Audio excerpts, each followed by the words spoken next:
Everyone, എല്ലാവർക്കും നമ്മുടെ ക്ലാസ്സിലേക്ക് സ്വാഗതം. ഇന്നത്തെ ക്ലാസ്സിൽ വിവരാവകാശ നിയമം അതിൻ്റെ കറണ്ട് അഫെയർ ഉൾപ്പെടെയുള്ള ഡിസ്കസ് ചെയ്യുകയാണ്. വിവരാവകാശ നിയമം എന്നാൽ നമുക്ക് ഇന്നത്തെ ക്ലാസ്സിലേക്ക് കടക്കാം. എന്നിട്ട് ഇന്നത്തെ ക്ലാസ് കണ്ടിട്ട് ഏതു പരീക്ഷയ്ക്കും വിവരാവകാശ നിയമം നിങ്ങൾക്ക് ഉപയോഗിക്കാം. ഏത് എക്സാമിനും വിവരാവകാശ നിയമം നിങ്ങൾക്ക് ഉപയോഗിക്കാം. ഇത് കഴിഞ്ഞതിന് ശേഷം നിങ്ങൾ ഈ ക്ലാസ് കണ്ടതിന് ശേഷം നിങ്ങളുടെ അഭിപ്രായം രേഖപ്പെടുത്തണം. നിങ്ങളുടെ കൂട്ടുകാർക്കൊക്കെ ഒന്ന് ഷെയർ ചെയ്ത് കൊടുക്കണം. നിങ്ങൾ ചാനലൊക്കെ ഒന്ന് സബ്സ്ക്രൈബ് ചെയ്യണം. എന്നാൽ നമുക്ക് ക്ലാസ്സിലേക്ക് പോകാം. വിവരാവകാശ നിയമം, ജനാധിപത്യത്തിൻ്റെ വിവരാവകാശ നിയമം 2005, റൈറ്റ് ടു ഇൻഫർമേഷൻ ആക്ട് 2005. അതാണല്ലോ നമ്മുടെ ടോപ്പിക്ക്. എല്ലാ PSC പരീക്ഷയിലും ചോദ്യം വരുന്ന ഒന്നാണ്. വിവരാവകാശ നിയമം 2005, ജനാധിപത്യത്തിൻ്റെ സൂര്യ തേജസ് എന്നറിയപ്പെടുന്ന നിയമമാണ് വിവരാവകാശ നിയമം 2005. അത് തന്നെ PSC ചോദ്യമാണ്. ജനാധിപത്യത്തിൻ്റെ സൂര്യ തേജസ് എന്നറിയപ്പെടുന്ന നിയമം ഏത്?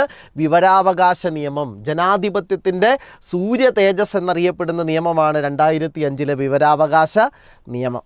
എന്നാൽ ഇന്ത്യയിലെ IT ആക്ട് 2000-ലാണ്. വിവരാവകാശ നിയമം 2005. ദേശീയ ഗ്രാമീണ തൊഴിലുറപ്പ് പദ്ധതി നിയമവും 2005. വിവരാവകാശ നിയമം 2005. ജനാധിപത്യത്തിൻ്റെ സൂര്യ തേജസ് എന്നറിയപ്പെടുന്ന നിയമമാണ് വിവരാവകാശ നിയമം. ലോക്സഭ പാസ്സാക്കിയത് 2005 മെയ് 11-നും രാജ്യസഭ പാസ്സാക്കിയത് 2005 മെയ് 12-നും ഇന്ത്യൻ പ്രസിഡന്റ് ഒപ്പുവെച്ചത് 2005 ജൂൺ 15-നും വിവരാവകാശ നിയമം നിലവിൽ വന്നത് 2005 ഒക്ടോബർ 12-നുമാണ്. അന്നേരം വിവരാവകാശ നിയമം, ജനാധിപത്യത്തിൻ്റെ സൂര്യ തേജസ് എന്നറിയപ്പെടുന്ന നിയമം, വിവരാവകാശ നിയമം ലോക്സഭ പാസ്സാക്കിയത് 2005 മെയ് 11-നും രാജ്യസഭ പാസ്സാക്കിയത് 2005 മെയ് 12-നും ഇന്ത്യൻ പ്രസിഡന്റ് വിവരാവകാശ ഇതിൽ ഒപ്പുവെച്ചത് 2005 ജൂൺ 15-നും വിവരാവകാശ നിയമം നിലവിൽ വന്നത് 2005 ഒക്ടോബർ 12-നുമാണ്. വിവരാവകാശ നിയമം നിലവിൽ വന്നത് 2005 ഒക്ടോബർ 12-നുമാണ്. വിവരാവകാശ നിയമം പാസ്സാക്കുമ്പോൾ ഇന്ത്യൻ പ്രധാനമന്ത്രി മൻമോഹൻ സിംഗ് ആണ്. അന്നേരം വിവരാവകാശ നിയമം പാസ്സാക്കുമ്പോൾ അല്ലെങ്കിൽ വിവരാവകാശ നിയമം നടപ്പിലാക്കുമ്പോൾ ഇന്ത്യയുടെ പ്രധാനമന്ത്രിയായിരുന്നു മൻമോഹൻ സിംഗ്. കാര്യം 2004 വരെ AB വാജ്പേയി ആയിരുന്നു പ്രധാനമന്ത്രി. 2004 മൻമോഹൻ സിംഗ് ഇന്ത്യയുടെ പ്രധാനമന്ത്രിയായി. മൻമോഹൻ സിംഗ് ഇന്ത്യയുടെ പ്രധാനമന്ത്രിയായിരിക്കുന്ന സമയത്താണ് 2005 വിവരാവകാശ നിയമവും ദേശീയ ഗ്രാമീണ തൊഴിലുറപ്പ് നിയമവും കൊണ്ടുവരുന്നത്. വിവരാവകാശ നിയമം പാസ്സാക്കുമ്പോൾ ഇന്ത്യൻ പ്രധാനമന്ത്രി മൻമോഹൻ സിംഗ് ആണ്. വിവരാവകാശ നിയമത്തിൽ ഒപ്പുവെച്ച രാഷ്ട്രപതി APJ അബ്ദുൽ കലാമാണ്. അത് PSC ചോദ്യമാണ്. വിവരാവകാശ നിയമത്തിൽ ഒപ്പുവെച്ച രാഷ്ട്രപതി ആര് എന്നൊരു ചോദ്യം ചോദിച്ചാൽ APJ അബ്ദുൽ കലാമാണ്. വിവരാവകാശ നിയമത്തിൽ ഒപ്പുവെച്ച രാഷ്ട്രപതി ആര്? APJ അബ്ദുൽ കലാം. ഇന്ത്യയിൽ വിവരാവകാശ നിയമത്തിൻ്റെ മുൻഗാമി എന്നറിയപ്പെടുന്ന നിയമം, ഇന്ത്യയിൽ വിവരാവകാശ നിയമത്തിൻ്റെ മുൻഗാമി എന്നറിയപ്പെടുന്ന നിയമം ഫ്രീഡം ഓഫ് ഇൻഫർമേഷൻ ആക്ട് 2002 ആണ്. അന്നേരം വിവരാവകാശ നിയമത്തിൻ്റെ മുൻഗാമി എന്നറിയപ്പെടുന്ന നിയമം freedom of information act 2002. Freedom of information act 2002 അത് 2005 വിവരാവകാശ നിയമം വന്നപ്പോൾ ഈ ഫ്രീഡം ഓഫ് ഇൻഫർമേഷൻ ആക്ട് 2002 റദ്ദാക്കപ്പെട്ടു. അതും ഒരു PSC ചോദ്യമാണ്. 2005 വിവരാവകാശ നിയമം നിലവിൽ വരുമ്പോൾ റദ്ദാക്കപ്പെട്ട നിയമം ഏതെന്ന് PSC ചോദ്യം വന്നിട്ടുണ്ട്. അത് ഫ്രീഡം ഓഫ് ഇൻഫർമേഷൻ ആക്ട് 2002. അത് സെക്ഷൻ 31 വിവരാവകാശ നിയമത്തിൻ്റെ സെക്ഷൻ 31 പ്രതിപാദിക്കുന്നുണ്ട്.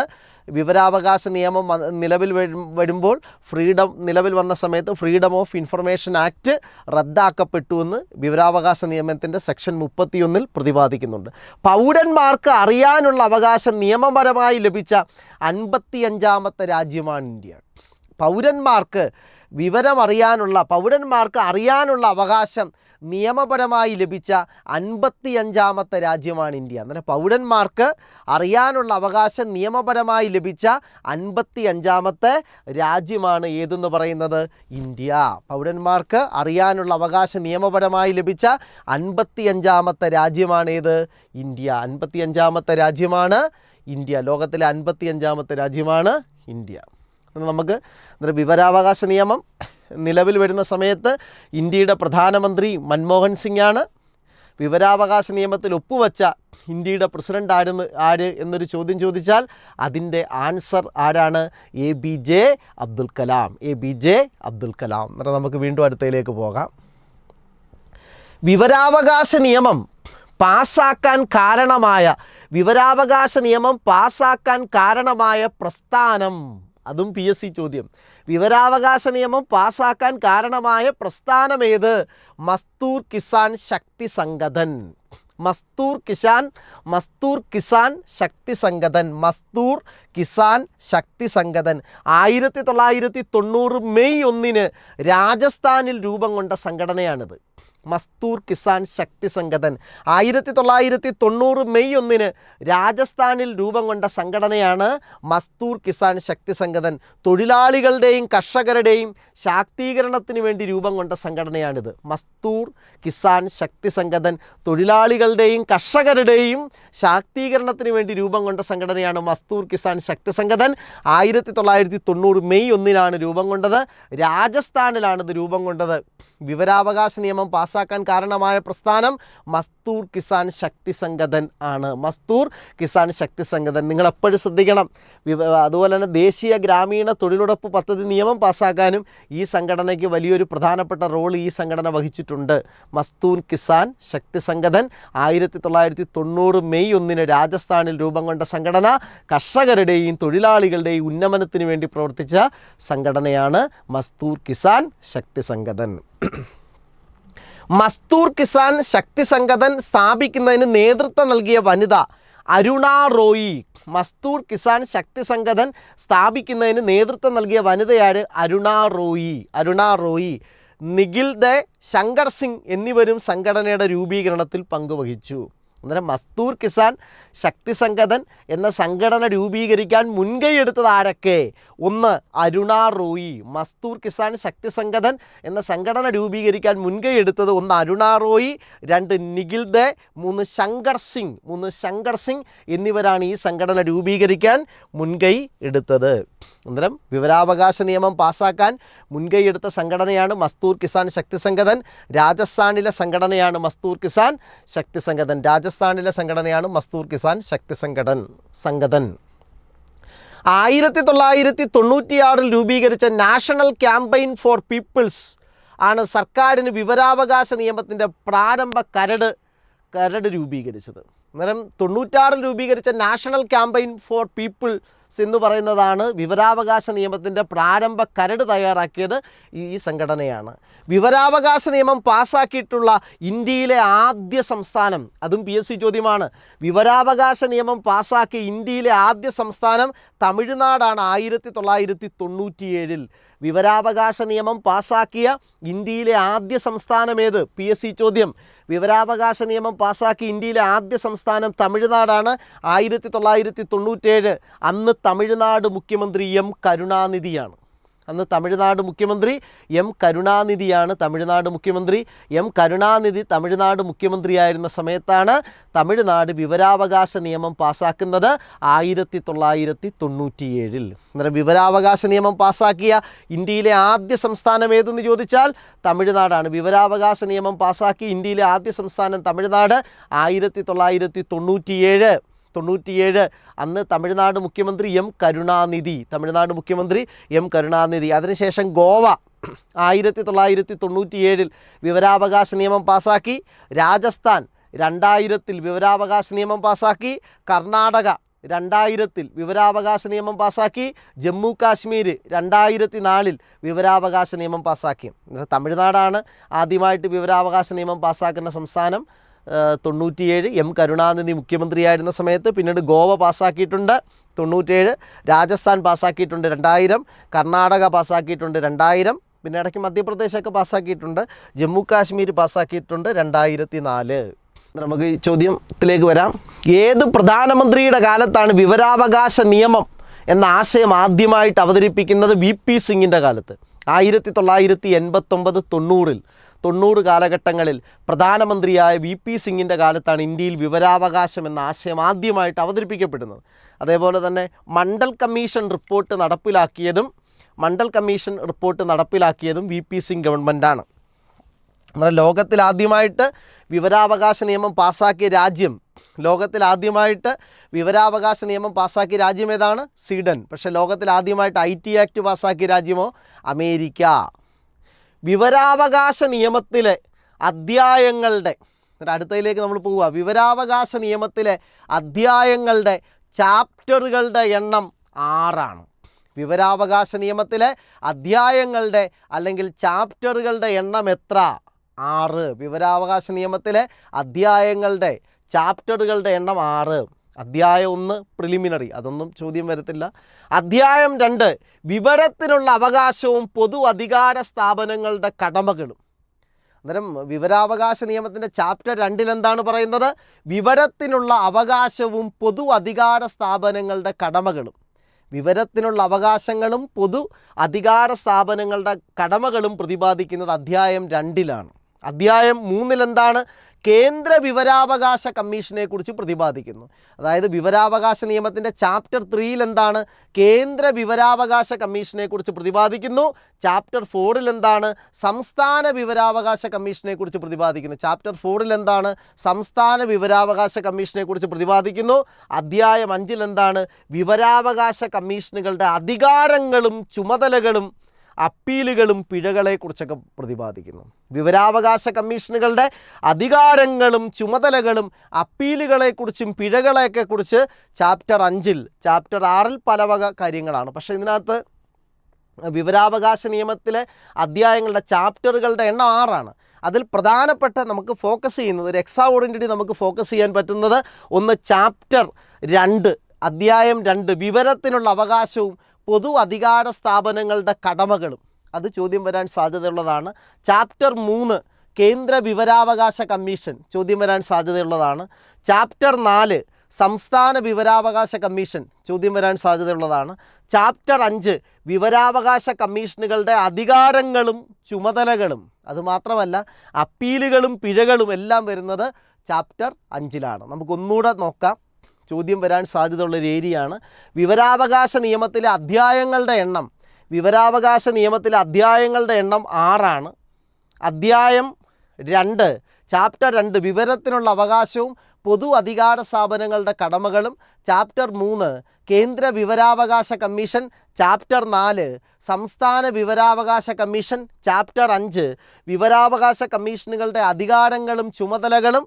അതുകൂടാതെ അപ്പീലുകളും പിഴകളും ഒക്കെ വരുന്നത് ചാപ്റ്റർ 5 മൊത്തം വിവരാവകാശ നിയമത്തിന് 6 ചാപ്റ്റേഴ്സ് 6 അധ്യായങ്ങളാണ് ഉള്ളത്.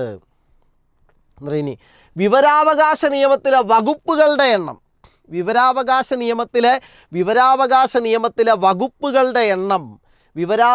നിയമത്തിലെ വകുപ്പുകളുടെ എണ്ണമാണ് നമ്മൾ അടുത്ത പഠിക്കുന്നത്. വിവരാവകാശ നിയമത്തിലെ വകുപ്പുകളുടെ എണ്ണം 31 സെക്ഷൻസ്.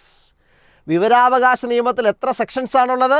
31 സെക്ഷൻസ് ആണുള്ളത്. വിവരാവകാശ നിയമത്തിൽ 31 സെക്ഷൻസ്, 31 വകുപ്പുകൾ. ചാപ്റ്റർ 6 വിവരാവകാശ നിയമത്തിലെ വകുപ്പുകളുടെ എണ്ണം. സെക്ഷൻസ് എത്രയാണ്? സെക്ഷൻസ് 31 സെക്ഷൻസ് ആണുള്ളത്. വിവരാവകാശ നിയമത്തിലെ പട്ടികകൾ, ഷെഡ്യൂളുകളുടെ എണ്ണം 2. വിവരാവകാശ നിയമത്തിലെ പട്ടികകൾ എന്ന് വെച്ചാൽ എന്താണ്? ഷെഡ്യൂൾസിൻ്റെ എണ്ണം 2. എന്നാൽ ഇന്ത്യൻ ഭരണഘടനയിൽ 12 ഷെഡ്യൂൾസ് ആണുള്ളത്, 12 പട്ടികകളാണുള്ളത്. നമ്മൾ പറയത്തില്ലേ ഇന്ത്യൻ ഭരണഘടനയുടെ 12ാം ഷെഡ്യൂളിൽ മുനിസിപ്പാലിറ്റി, 11ാം ഷെഡ്യൂളിൽ പഞ്ചായത്ത്, 10ാം ഷെഡ്യൂളിൽ കൂടുമാറ്റ നിരോധന നിയമം എന്നൊക്കെ നമ്മൾ പറയത്തില്ലേ. ഇന്ത്യൻ ഭരണഘടനയ്ക്ക് 12 ഷെഡ്യൂൾസ് അല്ലെങ്കിൽ 12 പട്ടികകൾ. എന്നാൽ വിവരാവകാശ നിയമത്തിന് 2 ഷെഡ്യൂൾസ് ആണുള്ളത്, 2 പട്ടികകളാണുള്ളത്. വിവരാവകാശ നിയമത്തിൻ്റെ വകുപ്പുകളുടെ എണ്ണം, സെക്ഷൻസിൻ്റെ എണ്ണം 31 സെക്ഷൻസ് ഉണ്ട്. വിവരാവകാശ നിയമത്തിൻ്റെ അധ്യായങ്ങളുടെ എണ്ണം 6 അധ്യായങ്ങളുണ്ട്.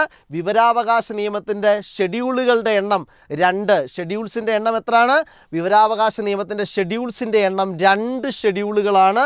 വിവരാവകാശ നിയമത്തിനുള്ളത് 2 ഷെഡ്യൂളുകളാണ്. ഒന്നാം പട്ടിക. ഇനി ഒന്നാം ഷെഡ്യൂളൊക്കെ ചോദ്യം വരുന്നതാണ്.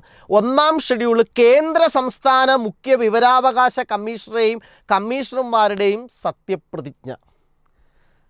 ഷെഡ്യൂൾ 1 എന്താണ്? കേന്ദ്ര മുഖ്യ വിവരാവകാശ കമ്മീഷണർ, സംസ്ഥാന മുഖ്യ വിവരാവകാശ കമ്മീഷണർ, കമ്മീഷണർമാർ അവരുടെ സത്യപ്രതിജ്ഞയെക്കുറിച്ച് ഷെഡ്യൂൾ 1 പ്രതിപാദിക്കുന്നു. മൊത്തം 2 ഷെഡ്യൂളേ ഉള്ളൂ. ഷെഡ്യൂൾ 1 എന്താണ്?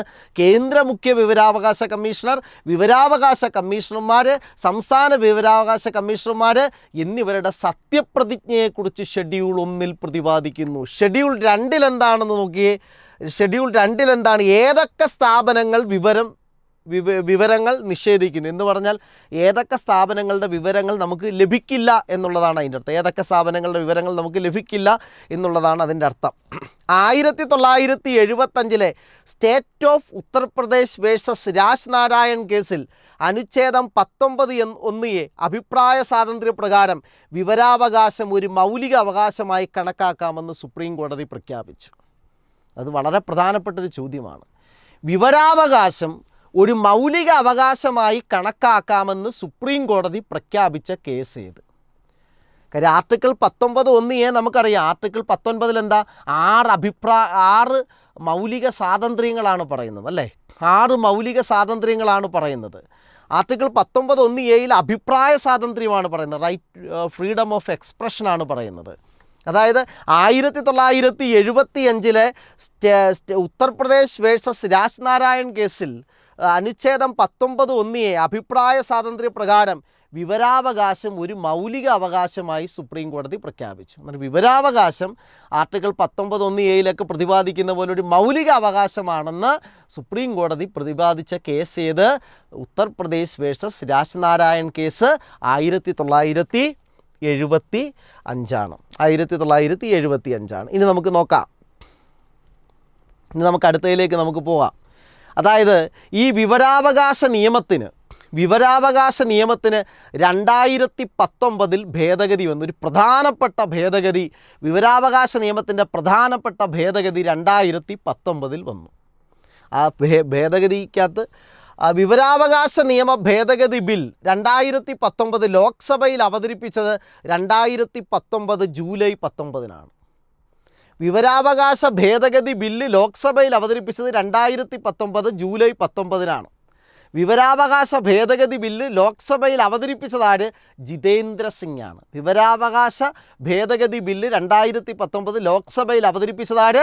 ജിതേന്ദ്ര സിംഗ് ആണ് അവതരിപ്പിച്ചത്. വിവരാവകാശ ഭേദഗതി നിയമം 2019 പ്രകാരം ഭേദഗതി ചെയ്യപ്പെട്ട സെക്ഷൻസ് സെക്ഷൻ 13, സെക്ഷൻ 16, സെക്ഷൻ 27. അതായത് വിവരാവകാശ നിയമത്തിൻ്റെ 13, 16, 27 വകുപ്പുകളാണ് 19 ഭേദഗതിയിലൂടെ മാറ്റം വരുത്തിയത്. ബിൽ ലോക്സഭ പാസ്സാക്കിയത് 2019 ജൂലൈ 22. അതായത് വിവരാവകാശ ഭേദഗതി ബില്ല് ലോക്സഭ പാസ്സാക്കിയത് 2019 ജൂലൈ 22, രാജ്യസഭ പാസ്സാക്കിയത് 2019 ജൂലൈ 25, രാഷ്ട്രപതിയായ രാംനാഥ് കോവിന്ദ് ഒപ്പുവെച്ചത് 2019 ഓഗസ്റ്റ് 1.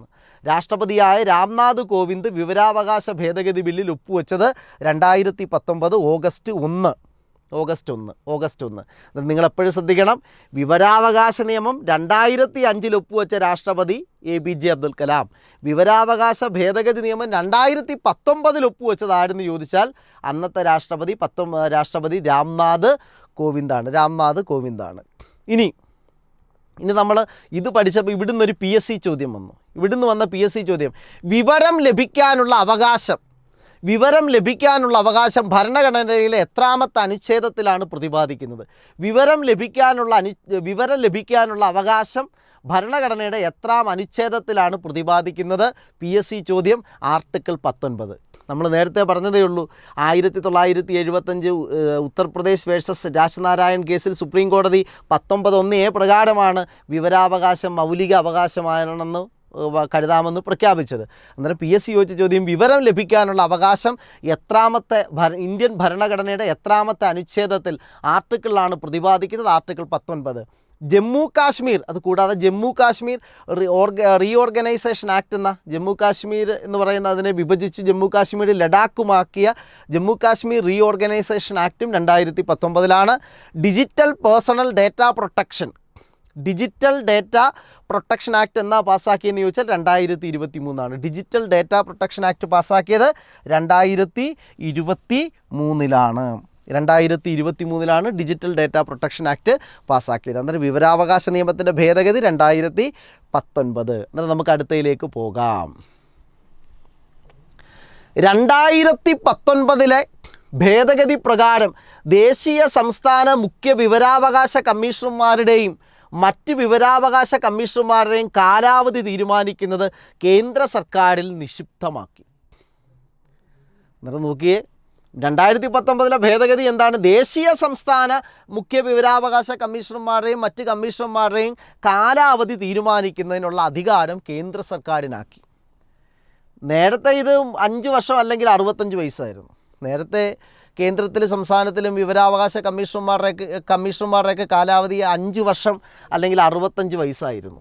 2019 ഭേദഗതി പ്രകാരം ദേശീയ സംസ്ഥാന വിവരാവകാശ കമ്മീഷൻ അംഗങ്ങളുടെ ശമ്പളവും മറ്റ് ആനുകൂല്യങ്ങളും തീരുമാനിക്കാനുള്ള അധികാരം കേന്ദ്ര സർക്കാരിലാക്കി.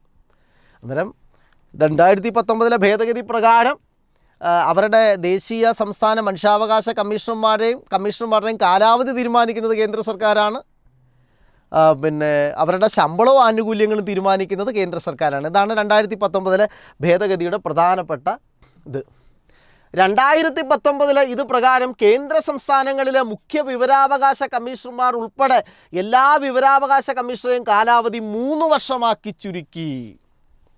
2019 ഭേദഗതിയിലൂടെ കേന്ദ്രത്തിലെയും സംസ്ഥാനത്തിലെയും മുഖ്യ വിവരാവകാശ കമ്മീഷണർമാരുടെയും കാലാവധി 3 വർഷമാക്കി മാറ്റി. നേരത്തെ 5 വർഷമായിരുന്നു.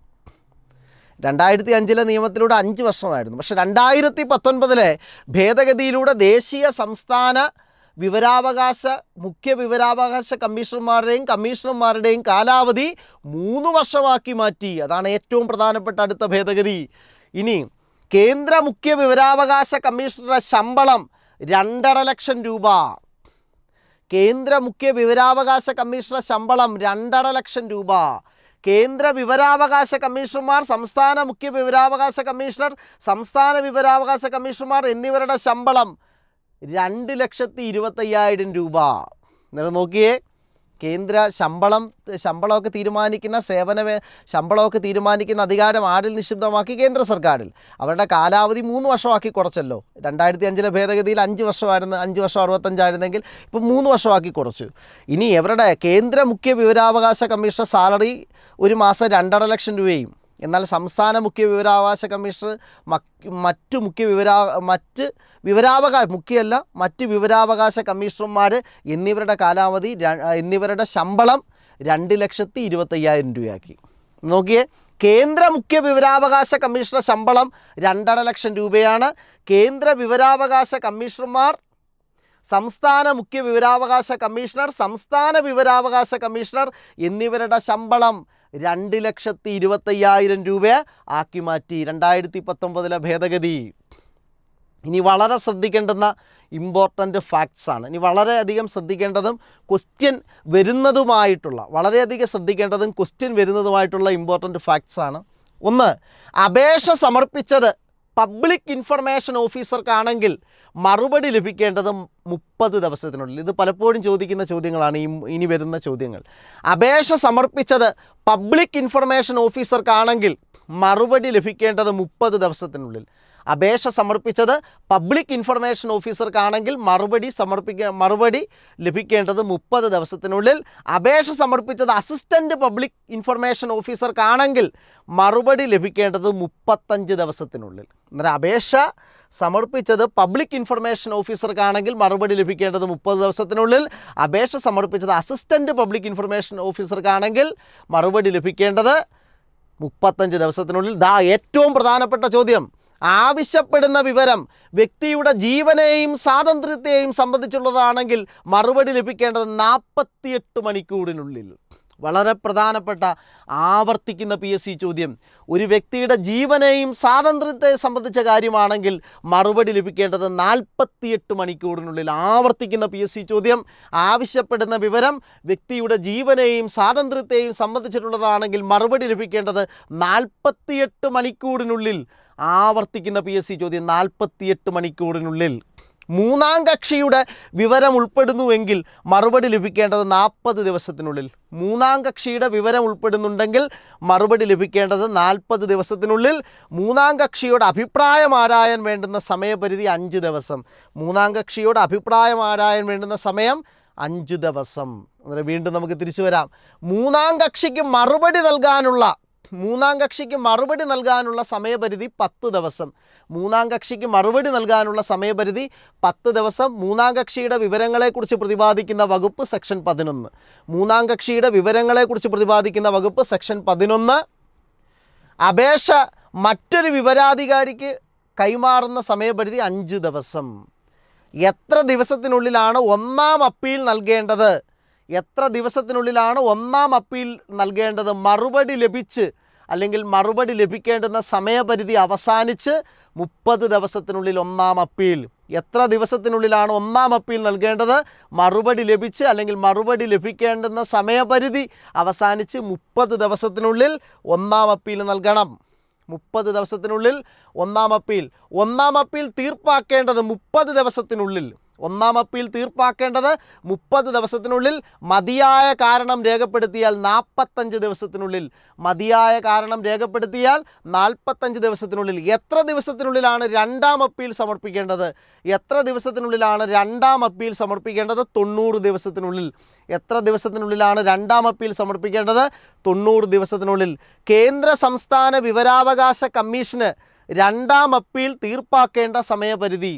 കേന്ദ്ര സംസ്ഥാന വിവരാവകാശ കമ്മീഷന് രണ്ടാം അപ്പീൽ തീർപ്പാക്കേണ്ട സമയപരിധി നിഷ്കർഷിച്ചിട്ടില്ല. അപ്പീൽ ശ്രദ്ധിച്ചോണം. അപ്പീൽ ചോദ്യം വരുന്നതാണ്. A4 A3 പേജിൽ വിവരം ലഭിക്കാൻ പേജ് 1-ന് 2 രൂപ. ഇപ്പോൾ കേരള സർക്കാർ ഇത് കൂട്ടിയിട്ടുണ്ട്, ഞാനത് പറഞ്ഞുതരാം.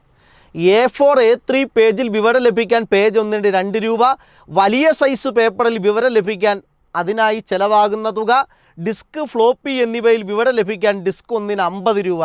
എന്നാൽ വിവരാവകാശ നിയമപ്രകാരം വിവരം ലഭ്യമാകുന്നതിന് കേരള സർക്കാർ നിശ്ചയിച്ച പുതിയ ഫീസ് A4 സൈസ് പേപ്പറിൽ വിവരം ലഭ്യമാക്കാൻ പേജ് 1-ന് 3 രൂപ. കേരള സർക്കാർ പുതിയതായിട്ട് നിശ്ചയിച്ച ഫീസാണ് A4 സൈസ് പേപ്പറിൽ പേജ് 1-ന് 3 രൂപ. CD ഉൾപ്പെടെയുള്ള ഇലക്ട്രോണിക് മാധ്യമങ്ങൾ വഴി വിവരം ലഭ്യമാക്കാൻ 75 രൂപ.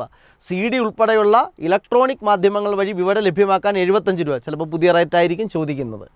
ഓക്കെ, ഇനി നമ്മൾ വളരെ പ്രധാനപ്പെട്ട ക്വസ്റ്റ്യൻ വരുന്ന കേന്ദ്ര വിവരാവകാശ കമ്മീഷനിലേക്ക് നമ്മൾ കടക്കുകയാണ്. കേന്ദ്ര വിവരാവകാശ കമ്മീഷൻ എന്ന് പറയുന്ന വളരെ പ്രധാനപ്പെട്ട ടോപ്പിക്കിലേക്ക് നമ്മൾ കടക്കുകയാണ്. കാര്യം ഇതിങ്ങനെ പോകുന്നതിൻ്റെ ഒരു ഗുണം, ഒരു ടോപ്പിക്ക് നിങ്ങൾ വളരെ ഓർഡറായിട്ട് പഠിക്കും. ഈ ഓർഡറായിട്ട് പഠിക്കുമ്പോൾ എല്ലാ പരീക്ഷകൾക്കും നിങ്ങൾക്കിത് ഉപകാരപ്പെടും. നിങ്ങൾക്ക് ഇങ്ങനെ ഒരു ടോപ്പിക്ക് ഫുള്ള് കിട്ടിക്കഴിഞ്ഞാൽ നിങ്ങൾക്ക് എല്ലാ പരീക്ഷയ്ക്കും ഇത് ഉപകാരപ്പെടും. എന്നാൽ ഇനി നമ്മൾ പഠിക്കുന്നത് കേന്ദ്ര വിവരാവകാശ കമ്മീഷൻ എന്ന് പറയുന്ന ടോപ്പിക്കാണ്. കേന്ദ്ര വിവരാവകാശ കമ്മീഷൻ എന്ന് പറയുന്ന ടോപ്പിക്കിലേക്കാണ് ഇനി നമ്മൾ പഠിക്കുന്നത്. കേന്ദ്ര വിവരാവകാശ കമ്മീഷൻ വിവരാവകാശ നിയമം 2005 12-ാം വകുപ്പ് പ്രകാരമാണ് കേന്ദ്ര വിവരാവകാശ കമ്മീഷൻ രൂപീകരിച്ചിരിക്കുന്നത്. സെക്ഷൻ, ഈ കേന്ദ്ര സംസ്ഥാന വിവരാവകാശ കമ്മീഷൻ്റെ സെക്ഷൻ PSC പരീക്ഷയ്ക്ക് ചോദിച്ചിട്ടുണ്ട്. സെക്ഷൻ എത്ര സെക്ഷൻ 12ഉം 15ഉമാണ്. അന്നേരം നമുക്ക് നോക്കാം. കേന്ദ്ര വിവരാവകാശ കമ്മീഷൻ സെക്ഷൻ 12(1) ഔദ്യോഗിക ഗസറ്റ് വഴി കേന്ദ്ര സർക്കാർ രൂപീകരിക്കുന്നു. സെക്ഷൻ 12(1). സെക്ഷൻ 12 വിവരാവകാശ നിയമം 2005 സെക്ഷൻ 12 വകുപ്പ് പ്രകാരം കേന്ദ്ര വിവരാവകാശ കമ്മീഷൻ രൂപീകരിക്കുന്നു. കേന്ദ്ര വിവരാവകാശ കമ്മീഷൻ ഉൾക്കൊള്ളുന്ന മന്ത്രാലയം ministry of personal, public grievances and pension. ശരിക്കും പറഞ്ഞാൽ പേഴ്സണൽ മന്ത്രാലയത്തിൻ്റെ ചുമതല പ്രധാനമന്ത്രിക്കാണ്. പേഴ്സണൽ മന്ത്രാലയത്തിൻ്റെ ചുമതല പ്രധാനമന്ത്രിക്കാണ്. അന്നേരം വീണ്ടും നമ്മൾ അടുത്തയിലേക്ക് പോകുന്നു. കേന്ദ്ര ചീഫ് ഇൻഫർമേഷൻ കമ്മീഷണറും 10-ൽ കൂടാത്ത, ഇത് ചോദ്യം വരുന്നതാണ്. കേന്ദ്ര ചീഫ് 10-ൽ കൂടുന്നില്ല. കേന്ദ്ര ചീഫ് ഇൻഫർമേഷൻ കമ്മീഷണറും 10-ൽ കൂടാത്ത ഇൻഫർമേഷൻ കമ്മീഷണറും അടങ്ങുന്നതാണ് കേന്ദ്ര വിവരാവകാശ കമ്മീഷൻ. ഇത് ചോദിച്ചിട്ടുണ്ട്. ഇത് പലപ്പോഴും ചോദ്യം വരുന്നതാണ്. മുഖ്യ വിവരാവകാശ കമ്മീഷനും 10ൽ കൂടാത്ത അംഗങ്ങളും ഉൾപ്പെടുന്നതാണ് കേന്ദ്ര വിവരാവകാശ കമ്മീഷൻ.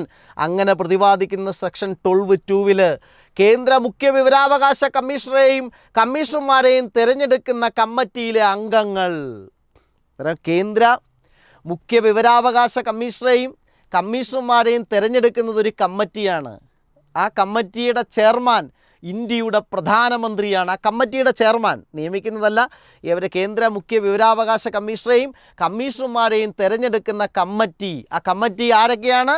ഒന്ന് പ്രധാനമന്ത്രി അധ്യക്ഷനായ, പ്രധാനമന്ത്രി ചെയർമാനായ കമ്മിറ്റി. അതിനകത്ത് മറ്റാരുണ്ട്? ലോക്സഭയിലെ പ്രതിപക്ഷ നേതാവുണ്ട്. വേറെ ആരുണ്ട്? പ്രധാനമന്ത്രി നാമനിർദ്ദേശം ചെയ്യുന്ന ഒരു ക്യാബിനറ്റ് മന്ത്രിയുണ്ട്. അന്നേരം കേന്ദ്ര മുഖ്യ വിവരാവകാശ കമ്മീഷണറെയും വിവരാവകാശ കമ്മീഷണർമാരെയും തിരഞ്ഞെടുക്കുന്ന സമിതിയിൽ ആരൊക്കെയാണ്? പ്രധാനമന്ത്രി നാമനിർദ്ദേശം ചെയ്യുന്ന ഒരു ക്യാബിനറ്റ് മന്ത്രി, ലോക്സഭാ പ്രതിപക്ഷ നേതാവ്. പക്ഷേ പ്രധാനമന്ത്രിയാണ് ആ സമിതിയുടെ ചെയർമാൻ. അന്നേരം പ്രധാനമന്ത്രി അധ്യക്ഷനായ സമിതിയുടെ റിപ്പോർട്ട് പ്രകാരം കേന്ദ്ര മുഖ്യ വിവരാവകാശ കമ്മീഷണറെയും കമ്മീഷണർമാരെയും നിയമിക്കുന്നത് ഇന്ത്യയുടെ പ്രസിഡന്റാണ്. കേന്ദ്ര മുഖ്യ വിവരാവകാശ കമ്മീഷണറെയും കമ്മീഷണർമാരെയും നിയമിക്കുന്നത് ആര് എന്ന് ചോദിച്ചാൽ ഇന്ത്യയുടെ പ്രസിഡന്റ്. തിരഞ്ഞെടുക്കുന്നത് ആര്? പ്രധാനമന്ത്രി അധ്യക്ഷനായ സമിതി. കേന്ദ്ര മുഖ്യ വിവരാവകാശ കമ്മീഷണറെയും കമ്മീഷണർമാരെയും നിയമിക്കുന്നത് ഇന്ത്യയുടെ പ്രസിഡന്റ്. കേന്ദ്ര മുഖ്യ വിവരാവകാശ കമ്മീഷണർമാരും പ്രസിഡന്റിൻ്റെ മുമ്പാകെയാണ് സത്യപ്രതിജ്ഞ ചെയ്യുന്നത്. ഇവരെല്ലാം സത്യപ്രതിജ്ഞ ചെയ്തത് പ്രസിഡന്റിൻ്റെ മുമ്പാകെയാണ്. കേന്ദ്ര സംസ്ഥാന വിവരാവകാശ കമ്മീഷണർമാരുടെ സത്യപ്രതിജ്ഞയെക്കുറിച്ച് പ്രതിപാദിക്കുന്നത് വിവരാവകാശ നിയമത്തിലെ 1-ാം ഷെഡ്യൂളാണ്. നമ്മൾ പറഞ്ഞല്ലോ, വിവരാവകാശ നിയമത്തിന് 2 ഷെഡ്യൂളുണ്ട്. അതിൽ 1-ാം ഷെഡ്യൂൾ എന്താണ്? കേന്ദ്ര വിവരാവകാശ കമ്മീഷണർമാരെ, സംസ്ഥാന വിവരാവകാശ കമ്മീഷണർമാരെ സത്യപ്രതിജ്ഞയെക്കുറിച്ച് പ്രതിപാദിക്കുന്നത് 2 ഷെഡ്യൂളിലെ 1-ാം ഷെഡ്യൂളിലാണ്. ഇനി നിങ്ങൾ നോക്കുക, കേന്ദ്ര മുഖ്യ വിവരാവകാശ കമ്മീഷണർമാരും രാജിക്കത്ത് സമർപ്പിക്കുന്നത് ആർക്ക്? പ്രസിഡന്റിന്. കേന്ദ്ര മുഖ്യ വിവരാവകാശ കമ്മീഷണർമാരും രാജിക്കത്ത് സമർപ്പിക്കുന്നത് ആർക്ക്? പ്രസിഡന്റിന്. കേന്ദ്ര മുഖ്യ വിവരാവകാശ കമ്മീഷണറെയും കമ്മീഷണർമാരെയും നീക്കം ചെയ്യുന്നതിനുള്ള അധികാരം നിക്ഷിപ്തമായിരിക്കുന്നത് പ്രസിഡന്റിലാണ്. സെക്ഷൻ 14 വളരെ ശ്രദ്ധിക്കണം. കേന്ദ്ര മുഖ്യ വിവരാവകാശ കമ്മീഷണറെയും കമ്മീഷണർമാരെയും നീക്കം ചെയ്യാനുള്ള അധികാരം പ്രസിഡന്റിനാണ്. സെക്ഷൻ 14 പ്രകാരം. അന്നേരം അവരുടെ നീക്കം ചെയ്യലിനെ കുറിച്ച് പ്രതിപാദിക്കുന്ന വകുപ്പ് ഏതാണ്? സെക്ഷൻ 14. നീക്കം ചെയ്യുന്നതിനുള്ള അധികാരം പ്രസിഡന്റിലാണ്. സുപ്രീം കോടതിയുടെ ഉപദേശപ്രകാരമാണ് പ്രസിഡന്റ് അവരെ നീക്കം ചെയ്യുന്നത്. കേന്ദ്ര വിവരാവകാശ കമ്മീഷൻ്റെ ആസ്ഥാനം CIC ഭവൻ, ന്യൂഡൽഹി. മുൻപ് ഇത് ആഗസ്റ്റ് ക്രാന്തി ഭവൻ എന്നാണ് ഇത് അറിയപ്പെട്ടത്. ഇനി കേന്ദ്ര മുഖ്യ വിവരാവകാശ കമ്മീഷണറായവരുടെ പട്ടികയാണ് നമ്മൾ നോക്കുന്നത്. കേന്ദ്ര മുഖ്യ വിവരാവകാശ കമ്മീഷണർമാരായിരുന്നവരുടെ പട്ടികയാണ് നമുക്ക് നോക്കുന്നത്. ആദ്യ കേന്ദ്ര മുഖ്യ വിവരാവകാശ കമ്മീഷണർ, ആദ്യത്തെ കേന്ദ്ര മുഖ്യ വിവരാവകാശ കമ്മീഷണർ വജാഹത്ത് ഹബീബുള്ളയാണ്. വജാഹത്ത് ഹബീബുള്ള 2005 മുതൽ 2010 വരെ 5 വർഷം കേന്ദ്ര മുഖ്യ വിവരാവകാശ കമ്മീഷണറായിരുന്നു. ആദ്യ കേന്ദ്ര മുഖ്യ വിവരാവകാശ കമ്മീഷണർ വജാഹത്ത് ഹബീബുള്ളയാണ്. ഈ വജാഹത്ത് ഹബീബുള്ളയാണ് ഏറ്റവും കൂടുതൽ കാലം കേന്ദ്ര മുഖ്യ വിവരാവകാശ കമ്മീഷണറായി പ്രവർത്തിച്ചത്. 2 AN തിവാരി, രണ്ടാമത്തെ ആളാണ് AN തിവാരി. മൂന്നാമത്തെ സത്യാനന്ദ മിശ്ര, നാലാമത്തെ ദീപക് സന്ധു 2013 കേന്ദ്ര മുഖ്യ വിവരാവകാശ കമ്മീഷണറായ ആദ്യ വനിത ദീപക് സന്ധു. PSC ചോദ്യം. കേന്ദ്ര ചീഫ് ഇൻഫർമേഷൻ കമ്മീഷണറായ ആദ്യ വനിത ദീപക് സന്ധു 2013 PSC ചോദ്യം. കേന്ദ്ര മുഖ്യ വിവരാവകാശ കമ്മീഷണറായ ആദ്യ വനിത ദീപക് സന്ധു 2013. കേന്ദ്ര മുഖ്യ വിവരാവകാശ കമ്മീഷണറായ രണ്ടാമത്തെ വനിത സുഷമ സിംഗ്. കേന്ദ്ര മുഖ്യ വിവരാവകാശ കമ്മീഷണറായ രണ്ടാമത്തെ വനിതയാര്? സുഷമ സിംഗ്. രണ്ടാമത്തെ വനിത സുഷമ സിംഗ്. അടുത്ത രാജീവ് മാത്തൂർ, വിജയ് ശർമ്മ. അടുത്ത മുഖ്യ വിവരാവകാശ രാജീവ് മാത്തൂർ, വിജയ് ശർമ്മ, രാധാകൃഷ്ണ മാത്തൂർ, സുധീർ ഭാർഗവ, ബിമൽ ജൂലിക്ക, യശ്വർദ്ധൻ കുമാർ സിൻഹ. കേന്ദ്ര മുഖ്യ വിവരാവകാശ കമ്മീഷൻ്റെ നിലവിലെ കേന്ദ്ര മുഖ്യ വിവരാവകാശ കമ്മീഷണർ ഹീരാലാൽ സമരിയ. നിലവിലെ കേന്ദ്ര മുഖ്യ വിവരാവകാശ commissioner Hiralal Samariya. Current affair ചോദിക്കാം. നിലവിലെ കേന്ദ്ര മുഖ്യ വിവരാവകാശ കമ്മീഷണർ ഹീരാലാൽ സമരിയ. വളരെ പ്രധാനപ്പെട്ട ചോദ്യം. നിലവിലെ കേന്ദ്ര മുഖ്യ വിവരാവകാശ കമ്മീഷണർ ഹീരാലാൽ സമരിയ 12ാമത്തതാണ്. ഇപ്പോഴത്തെ കേന്ദ്ര മുഖ്യ വിവരാവകാശ കമ്മീഷൻ എത്രാമത്തെ ആളാണ്? 12ാമത്തത്. ദളിത് വിഭാഗത്തിൽ നിന്നുള്ള ഇന്ത്യയിലെ ആദ്യ മുഖ്യ വിവരാവകാശ കമ്മീഷണർ ഹീരാലാൽ സമരിയ.